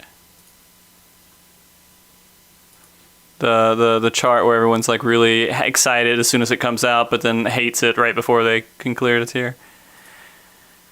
Me, it's kind of like the opposite. Usually, I tend to like a tier when I clear, and then it just kind of goes down depending on if I'll end up actually enjoying the tier or not. I definitely never felt miserable, like progging through any sections except for like right after E10, like I said, because the left-right's an embarrassment. But Shiva, there was a point where I was getting really frustrated and annoyed progging through it. It was just sad, like failing so much, and especially being enraged, grinded, and then ultimately having to go farm weapons. I don't know. It just wasn't. It was not happy times. Whereas this tier was all good. Like all the prog was fun. So that's. I mean, a lot of that in Shiva was consistency issues, though. I mean, you really break it down. A lot of it was just failing mechanics that we already knew how to do. And stuff like that. We fixed our issues with the look away mechanics that we had in Shiva. We had problems.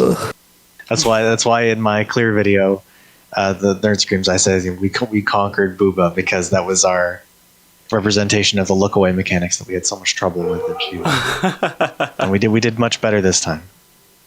Okay. Shadow Eye did not stop us.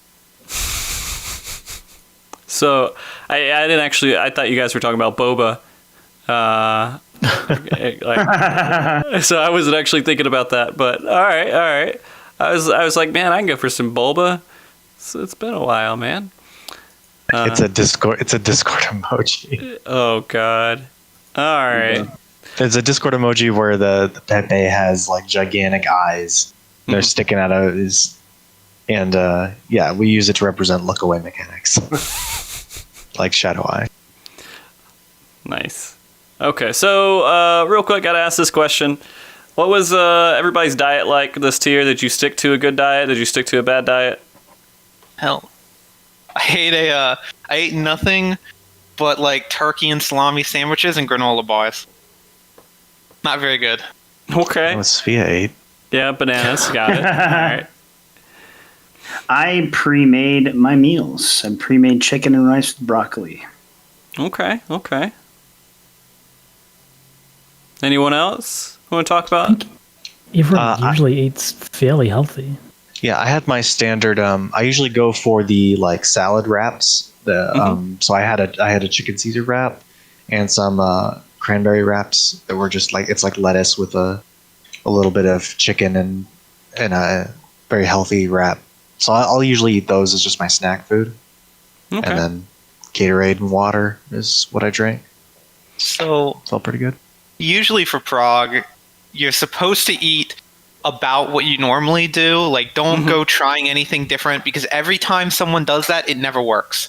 You'll eat something different, your body won't react to it well, or you're not sure, and it goes downhill. But eat what you normally eat, but try to at least stay on the healthier side. Like, don't eat pizza during the middle of prog. I'd say don't go drinking, like, soda in the middle of prog. Yeah, no heavy sugar or anything For like most that. people, you want to avoid sugar and caffeine pretty much in prog, unless you're pushing. I actually went to sugar in the last push when we were on day 2, like halfway through. I had some sugar and caffeine as well, just to give me a little bit of push. But it crashes you later, so it's a gamble. Yeah. I ate a cookie. Yeah, I had a birthday. I had a birthday cupcake halfway through. Oh yeah, and happy birthday, by the way. That was a really good birthday present for you, Q. For those that don't know, he cleared on his birthday. Happy birthday. Was Sindolf's too, right? No, mine was like 2 days.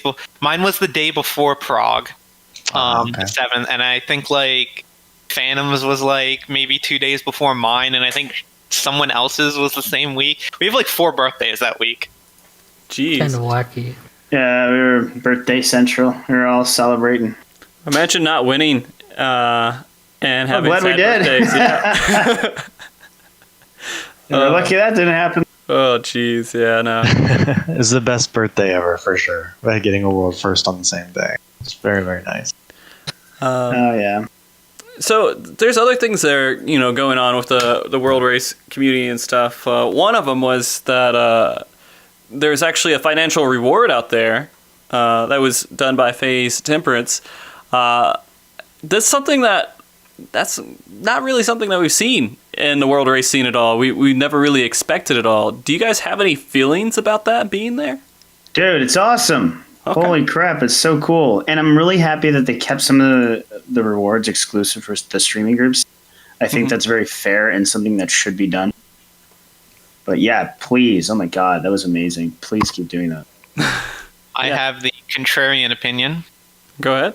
I personally, and this is my own personal feelings, and Here we go. is that I don't like mixing hobbies and money together because it's just, you end up with the people who just do things for money. And I originally heard that there were like EU players that did that who were getting paid, and I'm just like, that feels so wrong to me. You should be doing something because it's fun or you're passionate about it, not because you're going to get money. Like, I was speaking with some of them before, and they said, oh, if we wanted to win, we would join your group, but I'm okay with getting like third place and getting paid $2,000 on the side by this this guy from like Saudi Arabia or something. And that, to me, that just didn't feel right. So I was going to donate that money, Frosty, to your stream. You already did. I haven't gotten the money from the thing, so I just donated some other amount. $420.69. Yeah, ridiculous donation to the stream, and $420.69. Yep. Nice. But I mean, go ahead. I'm happy whenever there's anything that drives more people to be competitive in this game, because more competition just makes the race more interesting. More faces, even if it's a monetary motivation, if there's a reward. So I'm really happy that Fate Temperance went out and did this to sort of drive a little more interest, a little more tension into the race. That's always appreciated. Absolutely. Yep. More people in the race is always welcome. Yeah. I would agree, and I think that you guys work so hard and spend so much time to get the clears that it feels like not having those rewards at the end of it is kind of, it feels a little empty to me on my end of it, seeing you guys not get those rewards, and just the knowledge of getting the clear, is great too, but it would be nice to see if there's something else for your time spent. I mean, have you guys gotten your thumbs up yet? No, but I wouldn't expect that anytime soon, with Yoshida just having released like a really personal statement. That is about true. That is true. A loss. We had our tweet yet? No. I mean, I don't think we should be expecting anything like that anytime soon, just based on recent events, specifically particular to Yoshida. Yeah. We did get I think an art reward, and I'm honestly more hype about that than the money. Yeah, same. I want to see that. Yeah, definitely. I would love to see that. Yeah, when Amy offered that, I was like, that is going to be a really... She was like, yeah, a nice commission. Then she was saying, basically, I was thinking one little quick image, but she was like, yeah, basically I'm doing a custom commission for every single one of their characters and putting it together in one big scene. I was like, oh, that is fucking nice. It's really cool. I'm incredible. looking forward to that. Yeah. And that's why I was asking around for people who wanted to do that, and we got Surreally who did that for giveaways. Because I was like, Mog Station items are great, physical items, all these things are great, but having custom art is pretty fucking cool. Really, it is. Yeah. And so that's definitely going to be something that sticks around for a while, and hopefully we'll have that incorporated in the next race too. But it's cool, because I think that this is probably I don't know if I would say like the most public the world race has kind of really been, and the most what's the word I'm trying to look for? Visible, or like most involved, most things that are involved coming together to highlight it, most engaged. Yeah, most engaged. Yeah, I think so. I think that might be close to it. Besides, that when the first Ultimate came out and it was just absolutely ridiculous because everybody wanted to know what it was. I think having communities come together and kind of do these things is awesome, because we are still growing, and I didn't expect us to still be growing after all these years. I thought, We just have a spreadsheet every tier, and that would be it. You know, I was thinking about it. I don't know, maybe a year ago, 2 years ago. I was like, maybe we should just stop doing the spreadsheet, man. Like, what's the point? Just a lot of time. I like spreadsheet. I like it. Don't stop. Always fun to look back on. Yeah, it is. It is. But it was just like one of those things. Just like, do people really care that much? I think there was maybe at least 40,000 people visiting the ranking website to figure out updates and everything else. Oh wow, that many. Nice. Yeah, which is something that I wasn't really able to track before because Google's spreadsheet kind of breaks after 100 people. So I just knew there was 100 plus. But yeah, I think there was about 40,000 people tracking the race via the website. I mean, they're also tracking all other places as well. But it's nice to know that there is still a large global community behind it. And I think that's the coolest thing about this world race is because it's literally the world. And it feels good. Like the WoW race is kind of like it's global too, but the servers come up at different times and everything else. This feels definitely different.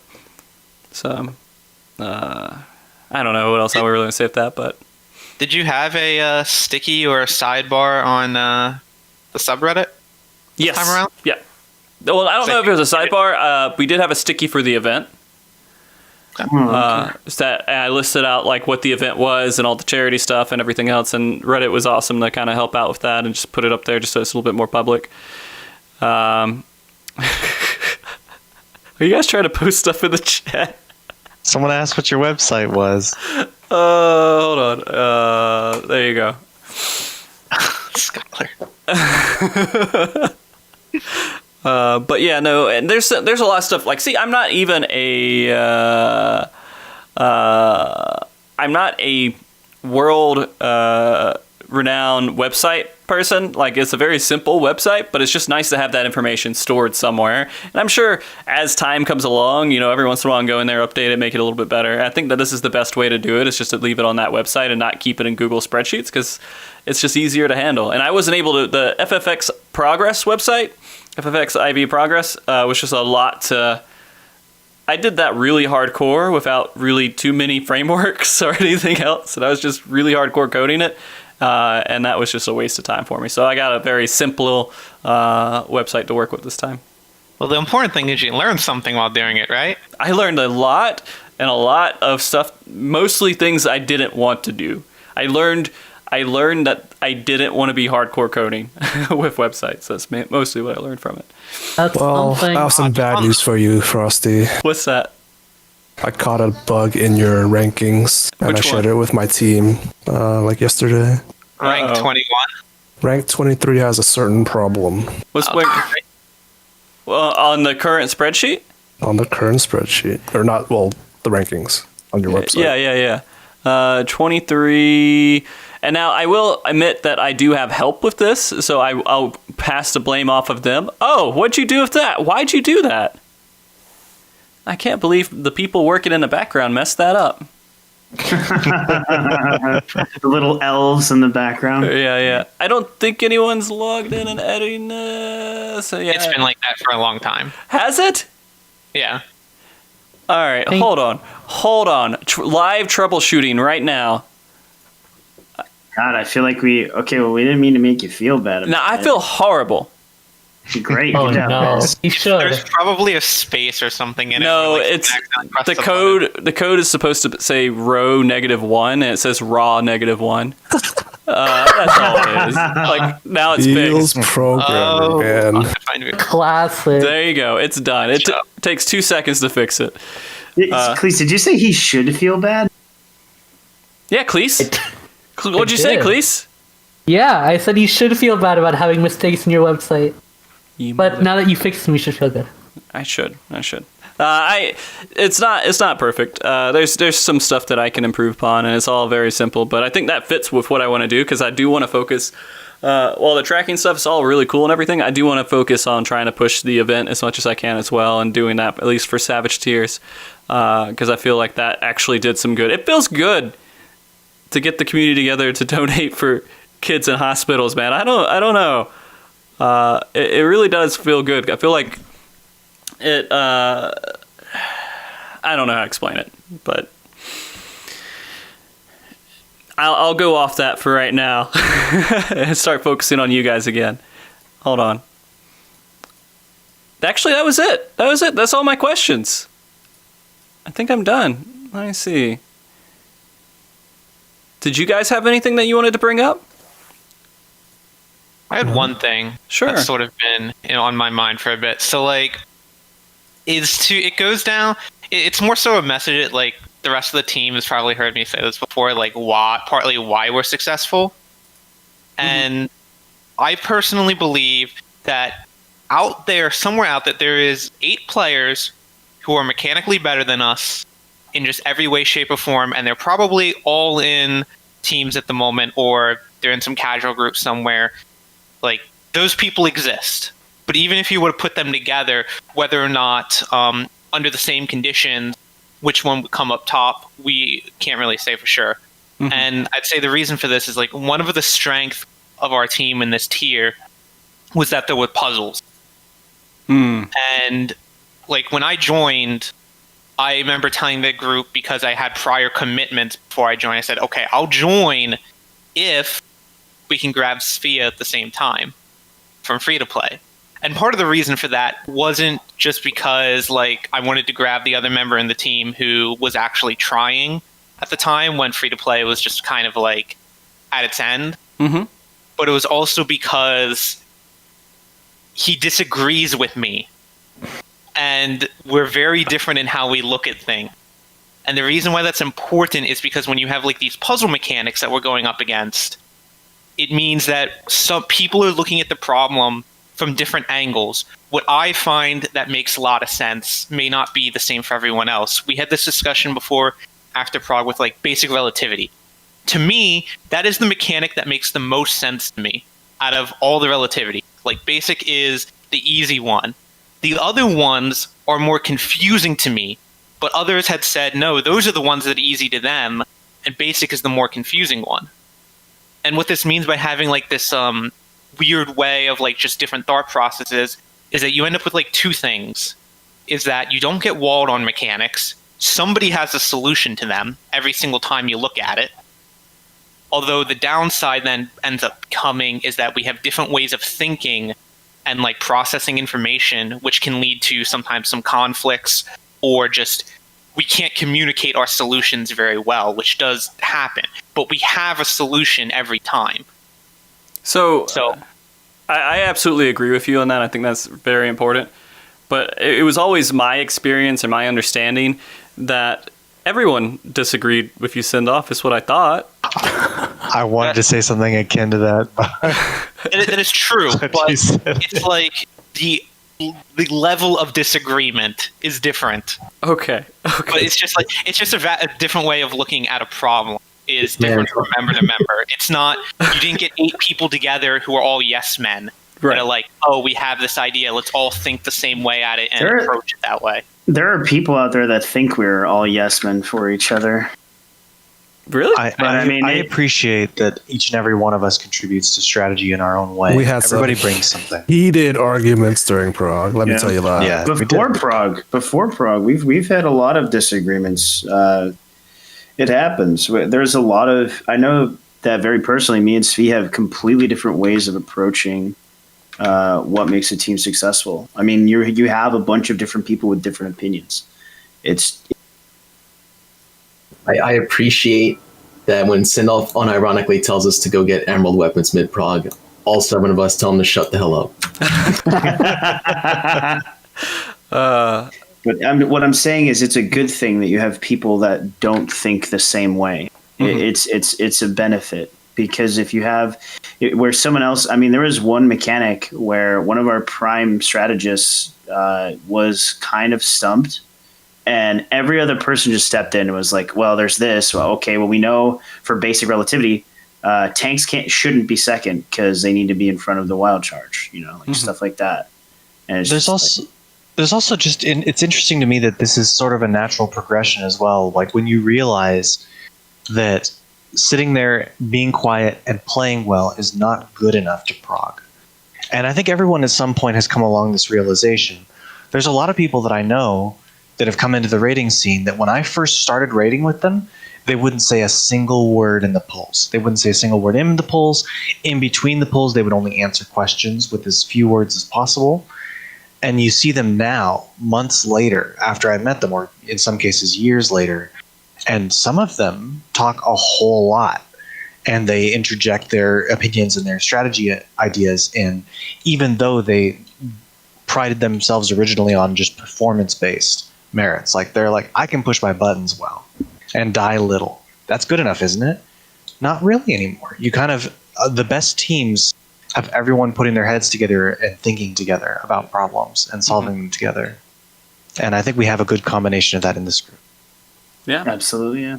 and as long as you guys, having these different opinions don't clash and have pride over your thoughts and the strategy that you're trying to put in, which I think you guys do very well, then it should be fine. Not perfectly. I mean, when you have people who are this passionate about what they do, there are gonna be clashes. It's inevitable. Yeah. But I think we're all goal-driven enough to put that aside. Yeah, exactly. A really, really good example of exactly what we're talking about is we went to bed having gotten past basic relativity, working on the second apocalypse. And we knew we had problems with basic relativity when we went to bed, and we woke up and 3 people came in with essentially a completely functional strat. The first thing we did in the morning, everyone came in with solutions to a problem, and it was solved. We didn't even have to talk about it. And these are things that the night before, we just couldn't solve. Historically in Prague, I've never been with a team that hasn't at some point in a tier or a fight gotten stuck on a mechanic and had to solve the mechanic as opposed to execute it, which is huge. It is the ability to formulate strats is the hardest thing in Final Fantasy progression, I think, especially with the direction of the game's design in terms of class design and the way that they design things around being, hard to solve, easy to execute. Having strategists and people who are really in tune with the game is, I think, asset number 1 to our team. Okay. So I'm going to start asking some viewer questions here to kind of knock them out. And since we're talking about class design a little bit, there is a question about why Bard over Dancer. Not the third time. Bard over Dancer because, if Phantom was here, he'd tell you the same thing. We needed our prime. Phantom is, in many cases, he's not our only strategist by any means, but he is our prime strategist. He was responsible for third. He was the one responsible for third relativity. He's responsible for a large portion of second relativity. Having him off of a class that has RNG DPS and procs that he has to pay attention to constantly. Bard has procs, but they're predictable as opposed to Dancer. And the amount of focus Dancer takes, we needed him on a job that allowed him to focus and to pay attention to things as they happened while still doing damage, especially for the earlier fights. So that was huge. Very important to us. Yeah, think of it this way. Any given person has a set amount of attention that they can, delegate throughout a fight. And the more of that goes into your job, the less can go into strategy and communication and things like that. So you want to take the thing that not only you're the most comfortable with, but that takes the least brain power so it can be applied elsewhere. Svi, on that note, have you ever read, because you play League, have you ever read, Apto, Dopa's, that's exactly what I was thinking. Yeah, it's really comes down to that. You only have so much attention you can dedicate to anything at any given time, and allocating that properly is actually a huge part of being successful. So, yep. Absolutely. In addition to that, there was another point about Dancer was the damage variance from pull to pull. The Dancer, we noticed that if you get a pull where you don't make a certain check, or that a certain check is way tighter than it should be, and when you look into it, you find out the dancer just really got unlucky and didn't get any procs. That's not good. Damage consistency is really important to being able to shelve a mechanic and call it solved. When it's closer than it should be, you start to reevaluate. Okay, wait, can we make that more consistent? And it's just you get more of that with a job that's not dancer. Literally any job that's not dancer. Okay. And the final, I think, reason to avoid dancer is that nobody plays perfect in prog. And dancer, its kind of existence is based around making everyone else who is playing well play. Like their numbers are now more. So you get less value out of people playing imperfectly. Right. So just by sheer nature of it, the way it works, it's not as friendly to prog. If you go back and look at historical logs over the first couple of weeks of Gate and Verse, for example, it performs significantly below Bard and Machinist, simply because of the fact that the other jobs aren't able to play perfectly, and neither can it. And expecting that in a blind prog situation, I think, is a big debate. Sinoff, weren't you going to say something? I was going to say the same thing, but I also don't think people completely realize how brain dead Bard can be. My favorite example of that was when we were grinding out Titan back in the first tier of the expansion. We have a dancer with us the entire time, just trying to grind that out, get that kill in with the messed up enrage, and we couldn't do it. Syl goes on Bard. 4 pulls later, we kill the fight. No class should be able to optimize within 4 pulls. That should not happen, and yet it did. Because that class is not that hard to play in comparison. So if it does damage, which it received the buff, and which, from what I remember, it's now ahead of Machinist. I haven't checked the raw numbers, but I'm pretty sure it is. It's going to do pretty good, and it's easy to play. You take that class, because then you can focus on mechanics, everything else. It's going to be consistent. It's going to be... That's what you want. You don't want to put a billion brain cells into actually just doing your rotation. You got other stuff to worry about. You should have less thoughts per second. Exactly. Yeah. I've talked about this before, but the objective in prog isn't to do as much damage as possible. It's to do enough damage as soon as possible. As long as you can kill the boss, it doesn't matter. Yeah. I'm going to ask Layla's question here, which is kind of related to the jobs too. Did you plan the job swap, R2 job swap at the 3rd and 4th floor because of the tuning rumors or decisions on the fly? They're pre-planned. Pre-planned a long time ago. No, before the patch hit, we'd already planned to do that. Yeah. Okay. Yeah, the Like, plan you know, was... Said that. Oh, sorry. Go on, Brian. Oh, sorry. It's going to be quick. We had just planned that when Svi would get his gear, he'd go Black Mage, and we knew that for the last tier of the fight, I was going to go Gunbreaker on the last fight. I was going to get off of Paladin. I think we had a solid reasoning for this. It's just that optimization takes time. When you job switch, you set your steps back in terms of optimization. And we wanted to plan for not having to worry about the enrage. So we wanted us on jobs that we thought were optimal for the enrage to prevent any kind of job swaps. Yeah. And Black Mage and Gunbreaker were good choices for that, while still having pretty good utility.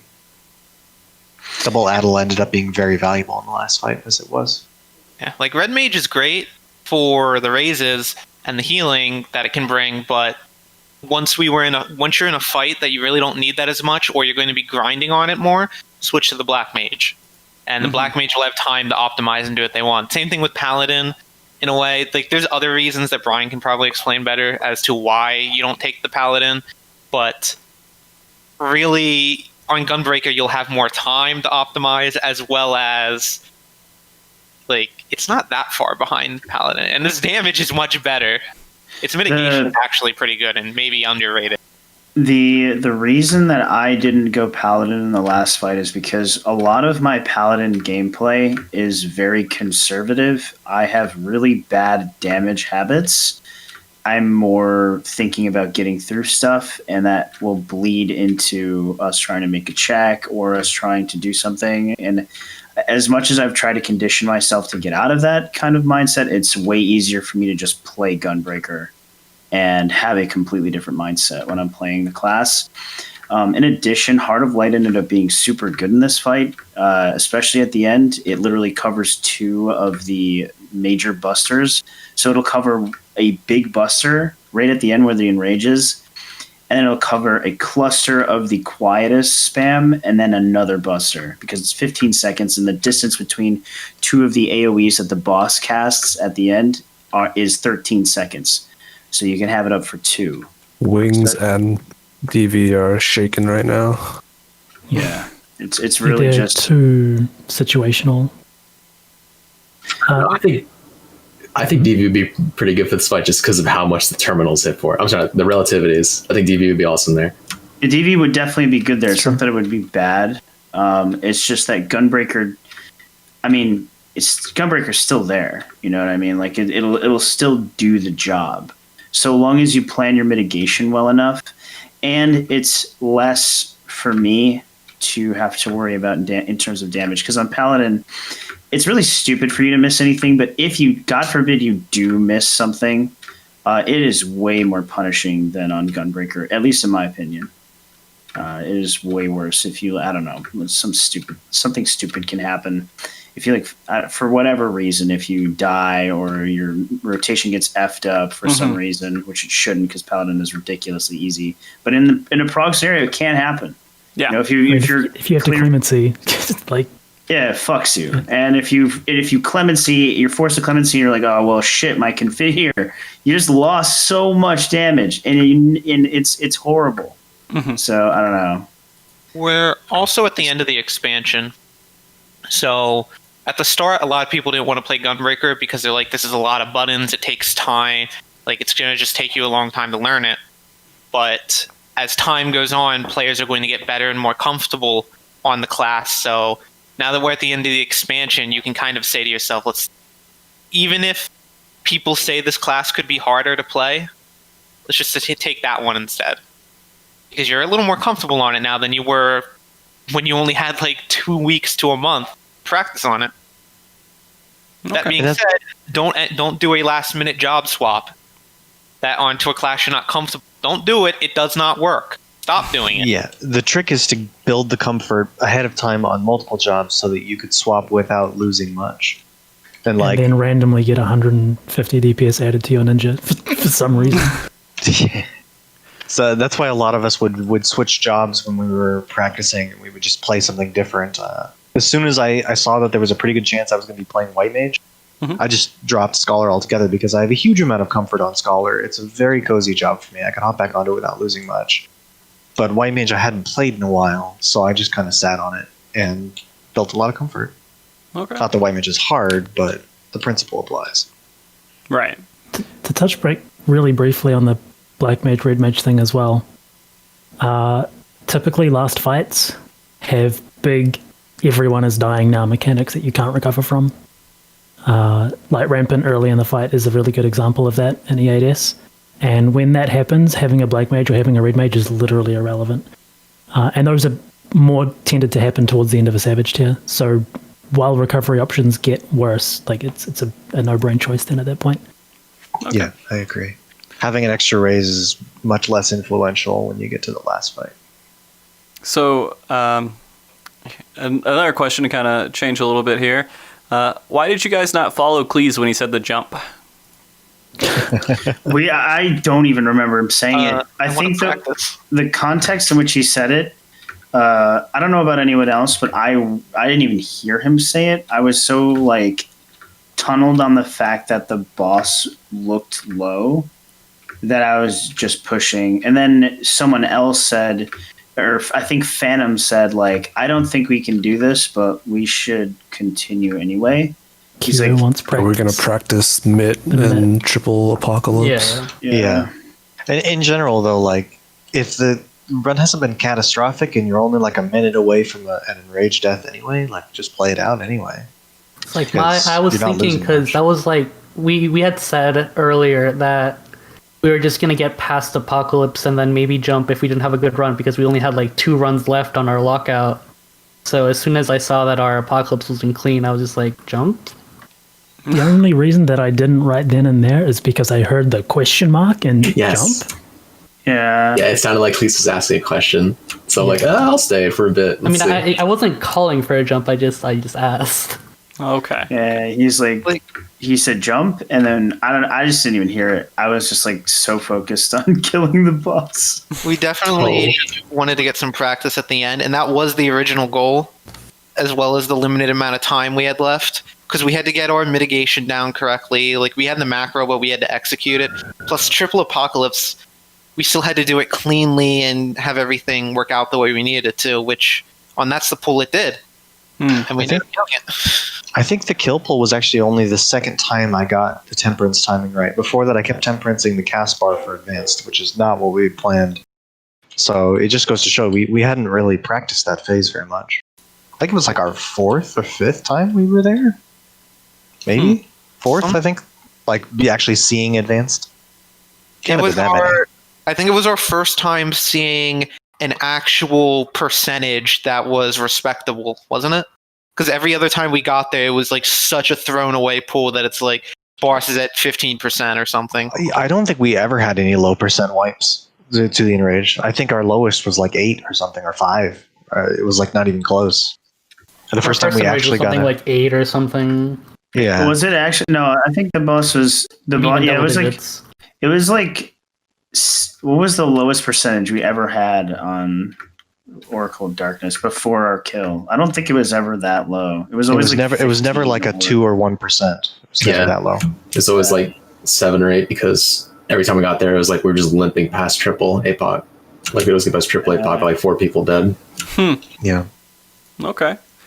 That's what made that even more surprising. Just because we didn't know what a real check looked like. Like, what are we going to have We damage did the wise math. at the end? We did the were math talking in the middle of the. 160K, right? and we thought we were behind, right, based on the RDPS requirement. I think I remember someone saying like we're X amount, we're 2,000 behind or something like that. Well, what I mean by that is when we were like progging the fight, we were talking about triple APOC, and Svi was like DPS check. He's like, do the math on this. He told Cleese to do the math on the DPS check, and it looked comfortable. He said, he's like, it's looking pretty not so bad, guys. And when he said that, I kept that in mind. And when we saw the boss low, even though MT had died, I was like, maybe there's a chance we can kill this. So we should try at least, Okay. I know we had a lot of burst at the end, and I've seen that actually as well with a lot of other groups. That they look like they're behind, but you start looking at that DPS meter, and right during the last couple GCDs, that thing will shoot to the sky. People are getting better at playing the end of phases correctly, I think. Yeah, it took a lot of practice, but we finally figured that out. Yeah, Skylar, it's like an 820 or something. So if you're 2-minuting on cooldown, it comes up at the end. Okay. Yeah, we have a huge burst when we come back from advance with potion and everything. That was that run was our first time using the new CD timers as well. It was, yeah. And it actually worked out. Oh, it was? Well. Okay. Yep. We had adjusted for that so that we were potioning right after advanced, as Shin pointed out. And then we, MT died right after that, so... Oh, hey, MT! Well, no, I mean, I don't mean that in, a bad way. I mean, we had gotten our burst out. So it was... I guess if there was ever a time to die, maybe that was it. Also, his weakness wore off, the GCD before he went into Phoenix as well, so it kind of worked out pretty nicely. Yeah. Calculated death to make the clear more exciting. Did you guys have any bugs while progging? There's been, reports. I think Demi here says they had a orbs and E10S not go off at all. I just kind of hang naked there. Allison bug. Have you seen that one? That one's pretty cool. Which one? There's a naked Allison bug where people stand in the puddles, and if something goes weird, instead of spawning a shadow, it just spawns a naked Allison. What? If the person dies to I it. like that sometimes. Sometimes your didn't see shadow is that. just a naked Elzen. The only bug that I know that I experienced was in the middle of the door boss. I was just fighting the boss, and I was turning my camera around to look at the mirrors, and suddenly the boss disappeared from my screen for like 5 seconds, and then came back. That's your camera position. Boss it's a should still camera not position. de-render while I'm fighting it. No, I mean, Yeah, it does though. my boss de-renders. It does, yeah. It de-renders if you get way up. If in you put its your face, camera so you inside can of it see or something yourself. like that. Well, I had to turn it around, and it was It does it on purpose so you It's can weird. see your own character. So we did. Because I don't know if you call it a bug, but we did have the bug with, quote unquote bug, with Shadowkeeper not casting in the towers at the end of E10. It cast Dark Eruption instead first because we had no shadows out. And that completely threw us off because we designed our entire strategy around it being RNG. Whether you get Dark Eruption first or Shadowkeeper first. And that definitely cost us time, a lot of time, because we wouldn't have baited the circles in the towers like we did, which cost us wipes to the cleaves there, which is at the very end of the fight. So that for sure cost us time. Wait, it's not random? It's not random. It's always Shadowkeeper, as long as there's a shadow on the field. oh, that was a bug. Oh my It's god! It's not strictly speaking a bug. It's as intended. If there's no shadows, it can't do Shadowkeeper. But it made us think that it was part of the rotation being random, and so it screwed us up. So it's just very unfortunate. And I would call it a bug. I think it should cast Shadowkeeper even if there's no shadows, and just have it do nothing or something. Okay. But let's see. I'm going to pick a few more questions here because we're at 3 hours and 15 minutes, 3 hours 16 minutes. So this is the longest one we've had in a while. MogTalk, that is. yeah, It's a good deal. Longest to talk time about. between long time between tiers. It is, yeah, man. Yeah. This one's for Kyo. Did you intend to go White Mage from the start, or did you make the decision after seeing the final fight? Curious, because I felt like Scholar was really strong in that final turn comparatively. So we were looking at the results from Verse, R and I were, and the conclusion we had was that what was performing the best was White Mage Astro right outside of Prog. That's not to say Scholar couldn't compete, but just consistently the higher kills, like the speedier kills, were showing White Mage Astro. So that was when we started to think about the composition. And at a certain point I switched, and we were practicing with Astro White Mage for a while, and it just felt really good. And Ara was playing the shield healer really well too, and it just felt like we were having more success in practice with that than when I had been on Scholar. And I also realized very quickly when I switched to White Mage that I had a huge problem with damage on Scholar. I tended to sacrifice Broils for Ruins when I shouldn't, and just otherwise would lose more damage than I would, for example, on White Mage. So when it came to being more consistent, I'm a lot more consistent on White Mage, and it was strong. So we just kept it. Unless, I don't know if you want to add anything to that, Ara. No, that's pretty much it. Just Go ahead. from my point of view, just if you know what my character's last name means, like I'm just really like Astro. So I was leaning towards it just because I knew it was strong and I wanted to learn it. I was making a role swap from summoner to healer, so I just all right, I'll go with the most comfortable one I have for now, and Kyo basically did all the adjusting. It works for me because I hate Astro, so this is perfect. Okay. Astro is my least favorite job. Ever since Creator scarred me, I've hated the job. So, I also- go ahead. I also know that they looked at possibly taking Scholar if the buffs were good enough, but not at all. Yeah, I had my eye on Scholar. I was gonna play it if it was buffed a lot, but wasn't enough. They basically made Dissipation useless too, which I didn't like too. That Dissipation equates to like 30 potency now. It's depressing. That's across all 3 energy drains that you gain, and you lose the fairy. Not a fan. So, here's a question for the team in regards to Cleese. Was Cleese messing around on stream chats and Twitter anyway a deterrent to progression? If he was doing that, we had no idea. He did exactly what he needed to for us. So, Yeah. if he's able to go and, Be a meme clown around monster? in streams, that's fine. Yeah. No, that was funny. Clee, if you're doing Knife Man stuff, you aren't 100%, watching every single move that you guys make, right, Cleese? Yeah. I'm not usually unless I'm unless I'm actually just calling the fight, which I did do for I think the door boss at 12. Usually I have I'm not usually I'm either working on something else or just kind of passively looking at unless it's we're trying to figure out something. Yeah. So let's see. Maybe this question we can end up on. Are there any plans of interest in trying to get the first clear for the upcoming 48-man? Is it 48-man for Savage? Yeah, 48-man. Dublum, or is it Ricane? I don't even know what it's called. Yes. I believe so. Except for Bazja. It's not mega competitive or anything because it's just so many people. But Speak for yourself. really okay. Got full haste gear already. I mean, it's going to be two same. groups going in that are competitive. Hey maybe. man, that's 2 groups, dude. I That think is the 1v1.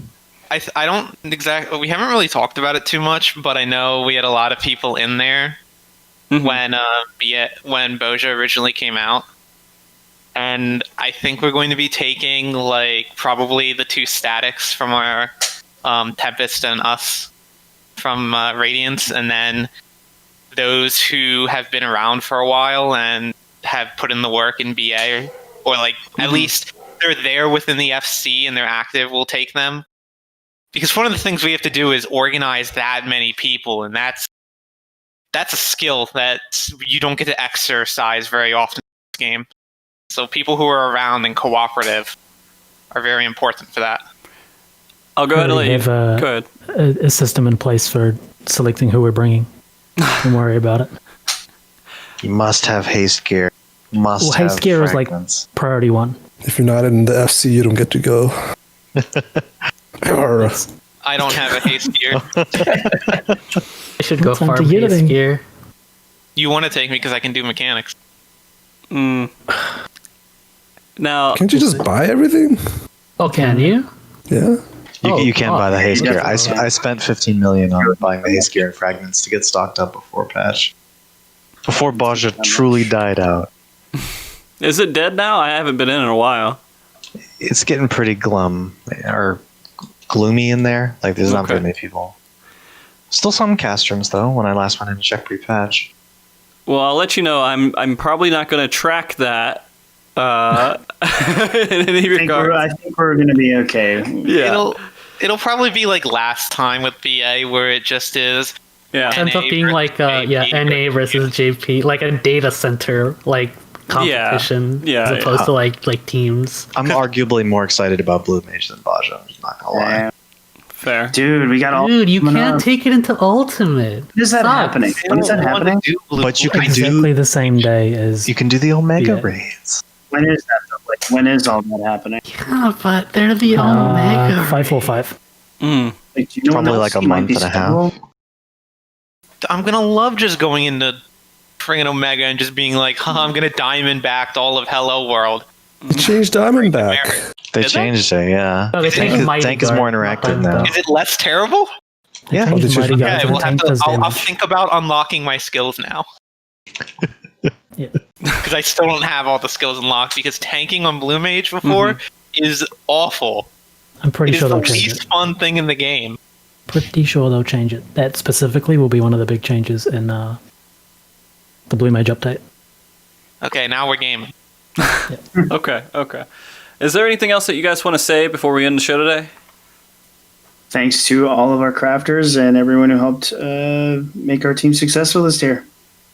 And thanks very much to you, Mr. Frosty, for making this such an amazing event. This World Race was incredible. Not in small part due to all the casters, Frosty, crafting teams that involved not even just our team, but other teams had full-on crafting teams that put in a lot of work too. There's just a lot of really good energy in this the race this year. Yeah. So People were excited, man, and I will say that I'm happy that your crafters could come on and talk a little bit during the event too, because it did give a really nice point of view. Hopefully, I was talking to him, maybe we'll have a dedicated episode to it sometime in the future. that'd be great. Yeah. It's a good idea. I got one shout out as well, and that's for the other 7 lads in my team. We played really well. Since the CD reset changes come in, this is the first time that a team has swept a tier. So it just goes to show how good these guys are. So I'm You're right. really proud of them. I didn't think about that. You guys did completely sweep it. Unless if there's some hidden thing that we don't know about, but it doesn't Sorry matter. about it. I paid off the JP so they wouldn't report their clearance. Thank you. Thank you. Is it coming, please? Are we going to get the upset? Better not. I mean, I turned tracking off. I'm done tracking by the end of the Sunday. I'm going to just stop. And because there's a certain point to where it just doesn't really matter anymore because people aren't really, I can't track that amount of people. I figured Sunday would be a good cutoff point at the end of Sunday. So if they don't get it in by then, never gonna happen, man. I have this same thing I want to, like everybody else said, like, thank you to all of our crafters. I'm a little sad I didn't get to watch a lot of you stream, Frosty, but it's like great that you're doing that. So it's I hope you keep doing it in the future. But I also want to give a thank you to, I hope I get this name right, MogTalk from The Balance. It's Zimnagar, isn't it? It's something like that. He gave me a BIS list for my crafted gear. And even though I misread it and took the wrong gear, I would not have had the correct skill speed without that. So, that helped. So Shout thank you out. also for putting in the effort for that. Okay. Anyone else have anything that they'd like to say? This isn't really a shout out, but can you? I'm actually really excited to watch the VOD of the full coverage. Although that's going to take a long time. I was wondering if you can make sure that doesn't disappear. You don't want me to delete it? No. There's like automatic deletion of VODs or Is something, there? right? If you don't save them. Yeah. I just want to be able to watch it. That's all. I think it depends. All you have to do is just highlight the whole thing. It doesn't take very much time at all. Yeah, I mean, I can Awesome. highlight it if you want me to. I have to go back and do some highlighting anyways to do the crafting section, the music section that we did with Husky and Alex, the lore section with Ethis, and there's a couple incentives that I need to highlight that were done on stream. So, like including my 10 minutes of country accent commentary. That was wonderful. Yeah, that was a lot of The fun. 10K incentive. Well, no, that was a different one. The 10K one was the dramatic reading. There was a one at the beginning for just 1K where I did country accent commentary for 10 minutes on E9S. So that was fun. But yeah, I got to go back. Thanks for reminding me about that. Yeah, I'll highlight the whole thing. The funny thing is, since the stream didn't die, we have 47 hours and 30 minutes on one clip and then like an hour on another clip. I had to cut it off because at 48 hours, it does say it kills your stream. So I did a manual cut, but it's one big VOD that I just have to really highlight the whole thing and just the last little hour or so on a different one. So I'll get it. It's gonna be good second monitor watching material. I hope so, man. And you can critique all the commentators and everything and tell me what was off. There is a couple. I will warn you. There was some audio issues where there was a little chirp every once in a while. So don't have it blast it on a headset. But yeah. Anything else? Anyone? Yeah, I want to shout out to the crafter team, all my friends in game. You guys know who you are. And for Frosty, I think that tweet from Orzia has it the best. You're just carrying the glow behind your back, and that's the 14 Raiders scene because you are carrying the rating in this game. Not at all. Not at all. It should be deleted. Like I am here just looking at it, and that's it. I'm not doing anything. Just trying to provide coverage, man. Well, I think every single person in the community appreciates you for what you do here. I think it's a huge boon to the community, and they're not really. Maybe some people are, but I don't think everyone is really sure of how lucky they are to have you. So, man, I feel like you guys are all just trying to butter me up for like a good night, or something. Like, When there's a conflict one day and two groups clear at the same time, you'll round down our time. yes, I will. I will. Spoiler That has alert. happened a couple of times where people have the exact same time, like the minute, because I only go by minute. I don't go by seconds because it's just ridiculous to try to do that. Didn't that happen this year? Someone was like super close to another. Yeah, tier. yeah, and I get the Wasn't person. it Entropy and Silink. I don't know if it was Entropy and Silink. No, those weren't. It was on one of the previous fights. I don't think any of the ones on the top had that issue. I think Entropy and Silink was.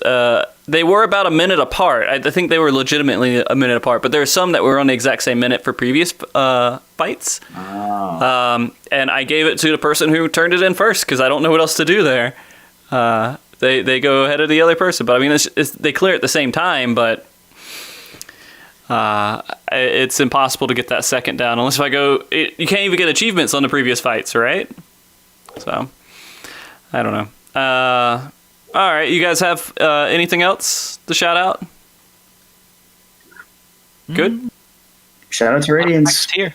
Shout outs to sidewalks for keeping me off the streets. What the fuck? The Radiant Discord is open to the public. Do you want to post that and you want to post in Twitch chat? Chat. Yeah. I can. Yeah. You can go grab it off my Twitter. Okay. I will say that just one more thing, and it's just I really think Cleese outdid himself this tier, and that he's. Shout outs to Cleese. I've never seen someone so fully embrace the role and do it to perfection that he did for Night Manning. Just well done, dude. Yeah, he did. He's really good. He did amazing. Sindoff, I knew that I was going to time you out. I just wanted to see if you would fall for it. I also knew, and I felt like pressing it anyway. Okay. So I guess I'll say my little bits to wrap up here. I do want to say that you guys are absolutely fucking amazing. I can, not just because of how good you are at the game, but because of how kind and wonderful you are to me personally. I really appreciate that. Because you cleared it, and then an hour later you came on to our event and talk to us about it, right? You were very nice, and I think the event would have not been as great if I couldn't get you guys on like that. And you always come on for these shows. You always do all these things to kind of help promote what we're trying to do here, and it means a lot. It really does. And so thank you guys for being the amazing team. I'm going to be honest with you. When you guys won, you know, I was very, very, very happy because it's always me wanting to get a team that I know I can talk to afterwards to win. I think a lot of us feel bad that we're not a team that can stream and help you in that regard because obviously competitively it gives too much away. Yeah, so that's fine. We're all more than happy to jump on things like this. Yeah, I mean, to comment on that too is that's people talk about how it would be better if you guys streamed or anything like that. They might say stuff like that, but in the end, it makes sense that you don't. But it also adds a whole nother element of mystery to the world race that is actually kind of fun, right? Because you're looking for that information. It's not readily available, but it's nice that what we do, the people that I have in charge of tracking and myself, is going and looking at all these resources to try to find that information as quickly as possible. And so it does add that extra little mystery and that extra little part that makes Final Fantasy XIV rating what it is. And since you guys are so great about reporting it immediately afterwards, it's perfectly fine by me. It's the only issues would come in place are the teams that don't communicate and don't like really put that stuff out there. But you guys absolutely do. So thank you so much for everything you guys do. The second thing I want to say is, of course, thank you to my entire staff, which I don't know if you guys know this, but there was up to about 40 people working to make this event happen. Between streamers, commentary, stream mods, art, people creating art for the stream and the layouts and everything else. I mean, people out there tracking, guests coming on, Lenovo working with us, and everything else. It was a pretty large endeavor, and they all did it for charity, and so it means a lot to me that they came together to try to make this happen. And I don't know, I really don't know Ultimate, that's kind of a question mark about how that's going to all work out and everything else. But I can say with fairly confident certainty that this will be a regular thing, at least for Savage. Ultimate's just a thing that is a beast to be tackled, and we'll see how that works out. But Savage, I think we have a very strong template for it. I heard somebody talking. I don't know. Did I mention that? Oh, I was just going to say okay. that if you can make it happen for Ultimate, if there's a way for people to help you out, hopefully we can get that going, because if it's this big for Savage, it'll probably be even bigger for Ultimate. I think we could. The only thing is, like, when we're doing it for, just charity and no one's getting paid but taking time off work, it creates this whole, like, dynamic of just, like, how much can people really give for these events, even though they want to and they want to be a part of it. They want to help out charity and everything else, but they still need to pay rent. They still need to do these other things. And so the awesome people I have coming on, are they going to schedule 2 to 3 weeks off of work for these events every year? And you just have some people take off like certain days and other people others and split it. Yeah, and it's the planning and the organizing of all that too. And then if one of them's sick, who's going to make up for it? I think it could be. Go ahead. I think you should, if it really becomes like a big like scheduling problem. Mm-hmm. My opinion is you should just do what you can. Like if there's like a blackout time when like no one's going to be around, that's just how it is. Like these are long tiers. Not everybody can take a week off. Some people, I would assume if they're doing this and they really want to, they're probably going to take one day off. And that's probably the day they're going to really like just go in all day. And then maybe they'll go to work the next day, come home, and if they're feeling up to it, they'll come back on for a couple hours. Yeah. That might be how it is, because it's really hard to expect much more from people at that point. Yeah. And that's perfectly fine. I will say absolute shout out to Liffy, who is someone who's not really known in the Final Fantasy 14 scene at all. But he mainly does stuff with WoW, but he wanted to help out with the world race with Final Fantasy 14 because he does play it and he is familiar with it, but he's just not someone who's, I think, known as well in the Final Fantasy 14 side. And he picked up like 6-7 extra hours of just covering, like when issues were happening, other things where we needed people fill. He was just like, yeah, just give me a couple of minutes to breathe every once in a while, and I'll keep going. He was a monster, man. And he was one of the ones that was doing like play-by-play commentary on some of the fights. So it was pretty awesome. I want to give him a personal shout out because that is kind of intimidating to come into a game that you're not like a super huge pro at and still try to do a good job with commentary over it. Because I know how that felt when I tried to do Ultimate and the Paris Games Week in Cleese. Oh. I tried my best. You did great. You helped me out so much with that information. I was all by myself, unfortunately, for that event, but it worked out pretty well. At least in the end, I survived. I think that's what I was looking for. And so, yeah, definitely shout out to all the team, everyone working on this. Hopefully we'll have more in the future. Shout out to my wife, 100%, for putting up with me doing this, because I don't know if you guys know, but being completely away from your significant other, locked away, and putting all this extra stress around in the household, doing all this stuff, because of course I was stressed out and everything, and her kind of just accepting it and putting up with it was a huge deal, and I appreciate her patience with it, because it's not something that we do all the time. Then, of course, also thank you very much to my dogs who put up with me yelling and screaming when I was doing those incentive specials, who went and hid under desk. I feel so bad for them. And then thank you, everyone. Literally the entire community fucking came together and raised $17,500 for Child's Play. So thank you to the Final Fantasy 14 community for doing that. And I will remind everybody, while we're not doing the donations anymore, I am going to hold my word 100% that every single bit of revenue that comes off of this Twitch channel for this entire month will go to Child's Play as well, once the month's over. And so that includes Twitch Prime subs, regular subs, bits, ad revenue, literally anything that Twitch would give me for on this channel will go to it.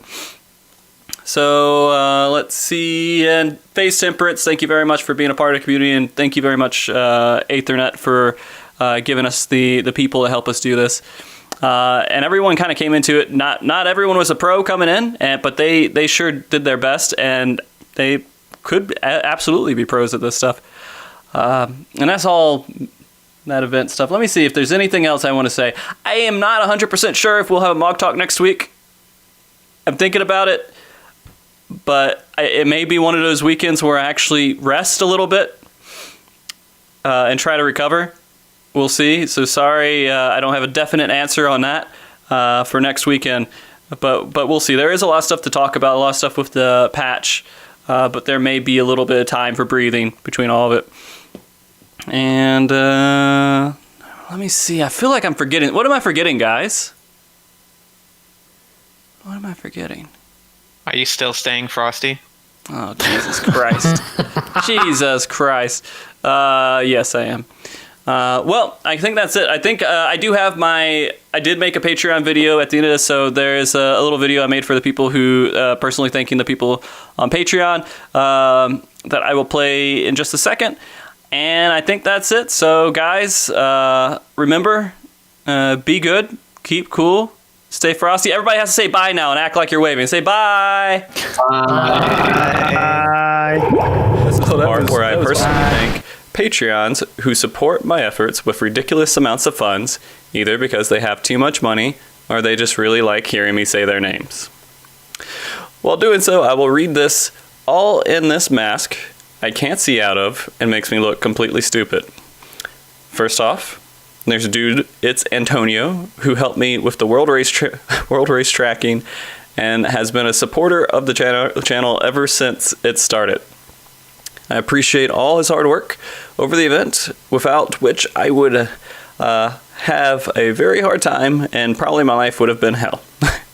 Then there's Super Miyu, who is in charge of the Teamcraft website, which I highly recommend you check out because it has some really awesome features coming out for crafters and non-crafters. I believe there's a commission feature that they're adding in. Then there is Ak Morning, a website that is up and coming with a huge focus on the Final Fantasy XIV raiding community. And even Nimic came on, who runs that site, to do some commentary for the event, which he did a wonderful job. And last but not least, there is Tag, who helped me moderate. He supported the event by helping moderate the World Race event and works to help organize the questions in chat for Mog Talks here and there. I highly appreciate their support and every Patreon who has helped support what we do here. Of course, I appreciate all support no matter what manner, no matter what shape it may come in. I don't depend on the funds for my livelihood, but I put it towards projects I work on. For example, the Patreon funds recently purchased software subscriptions that helped allow the Final Fantasy XIV World Race event to run. That being said, it's purely there per request of those who wanted to support everything that we do here. I would never want anyone to kind of inconvenience their life in any way to support the stream. I want to make that very clear.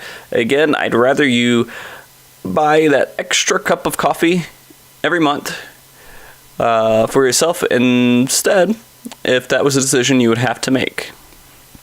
I won't take up too much more of your time, but I would like to say that you are all the best, and thank you very much for helping my visions for the community come to life. See you next week.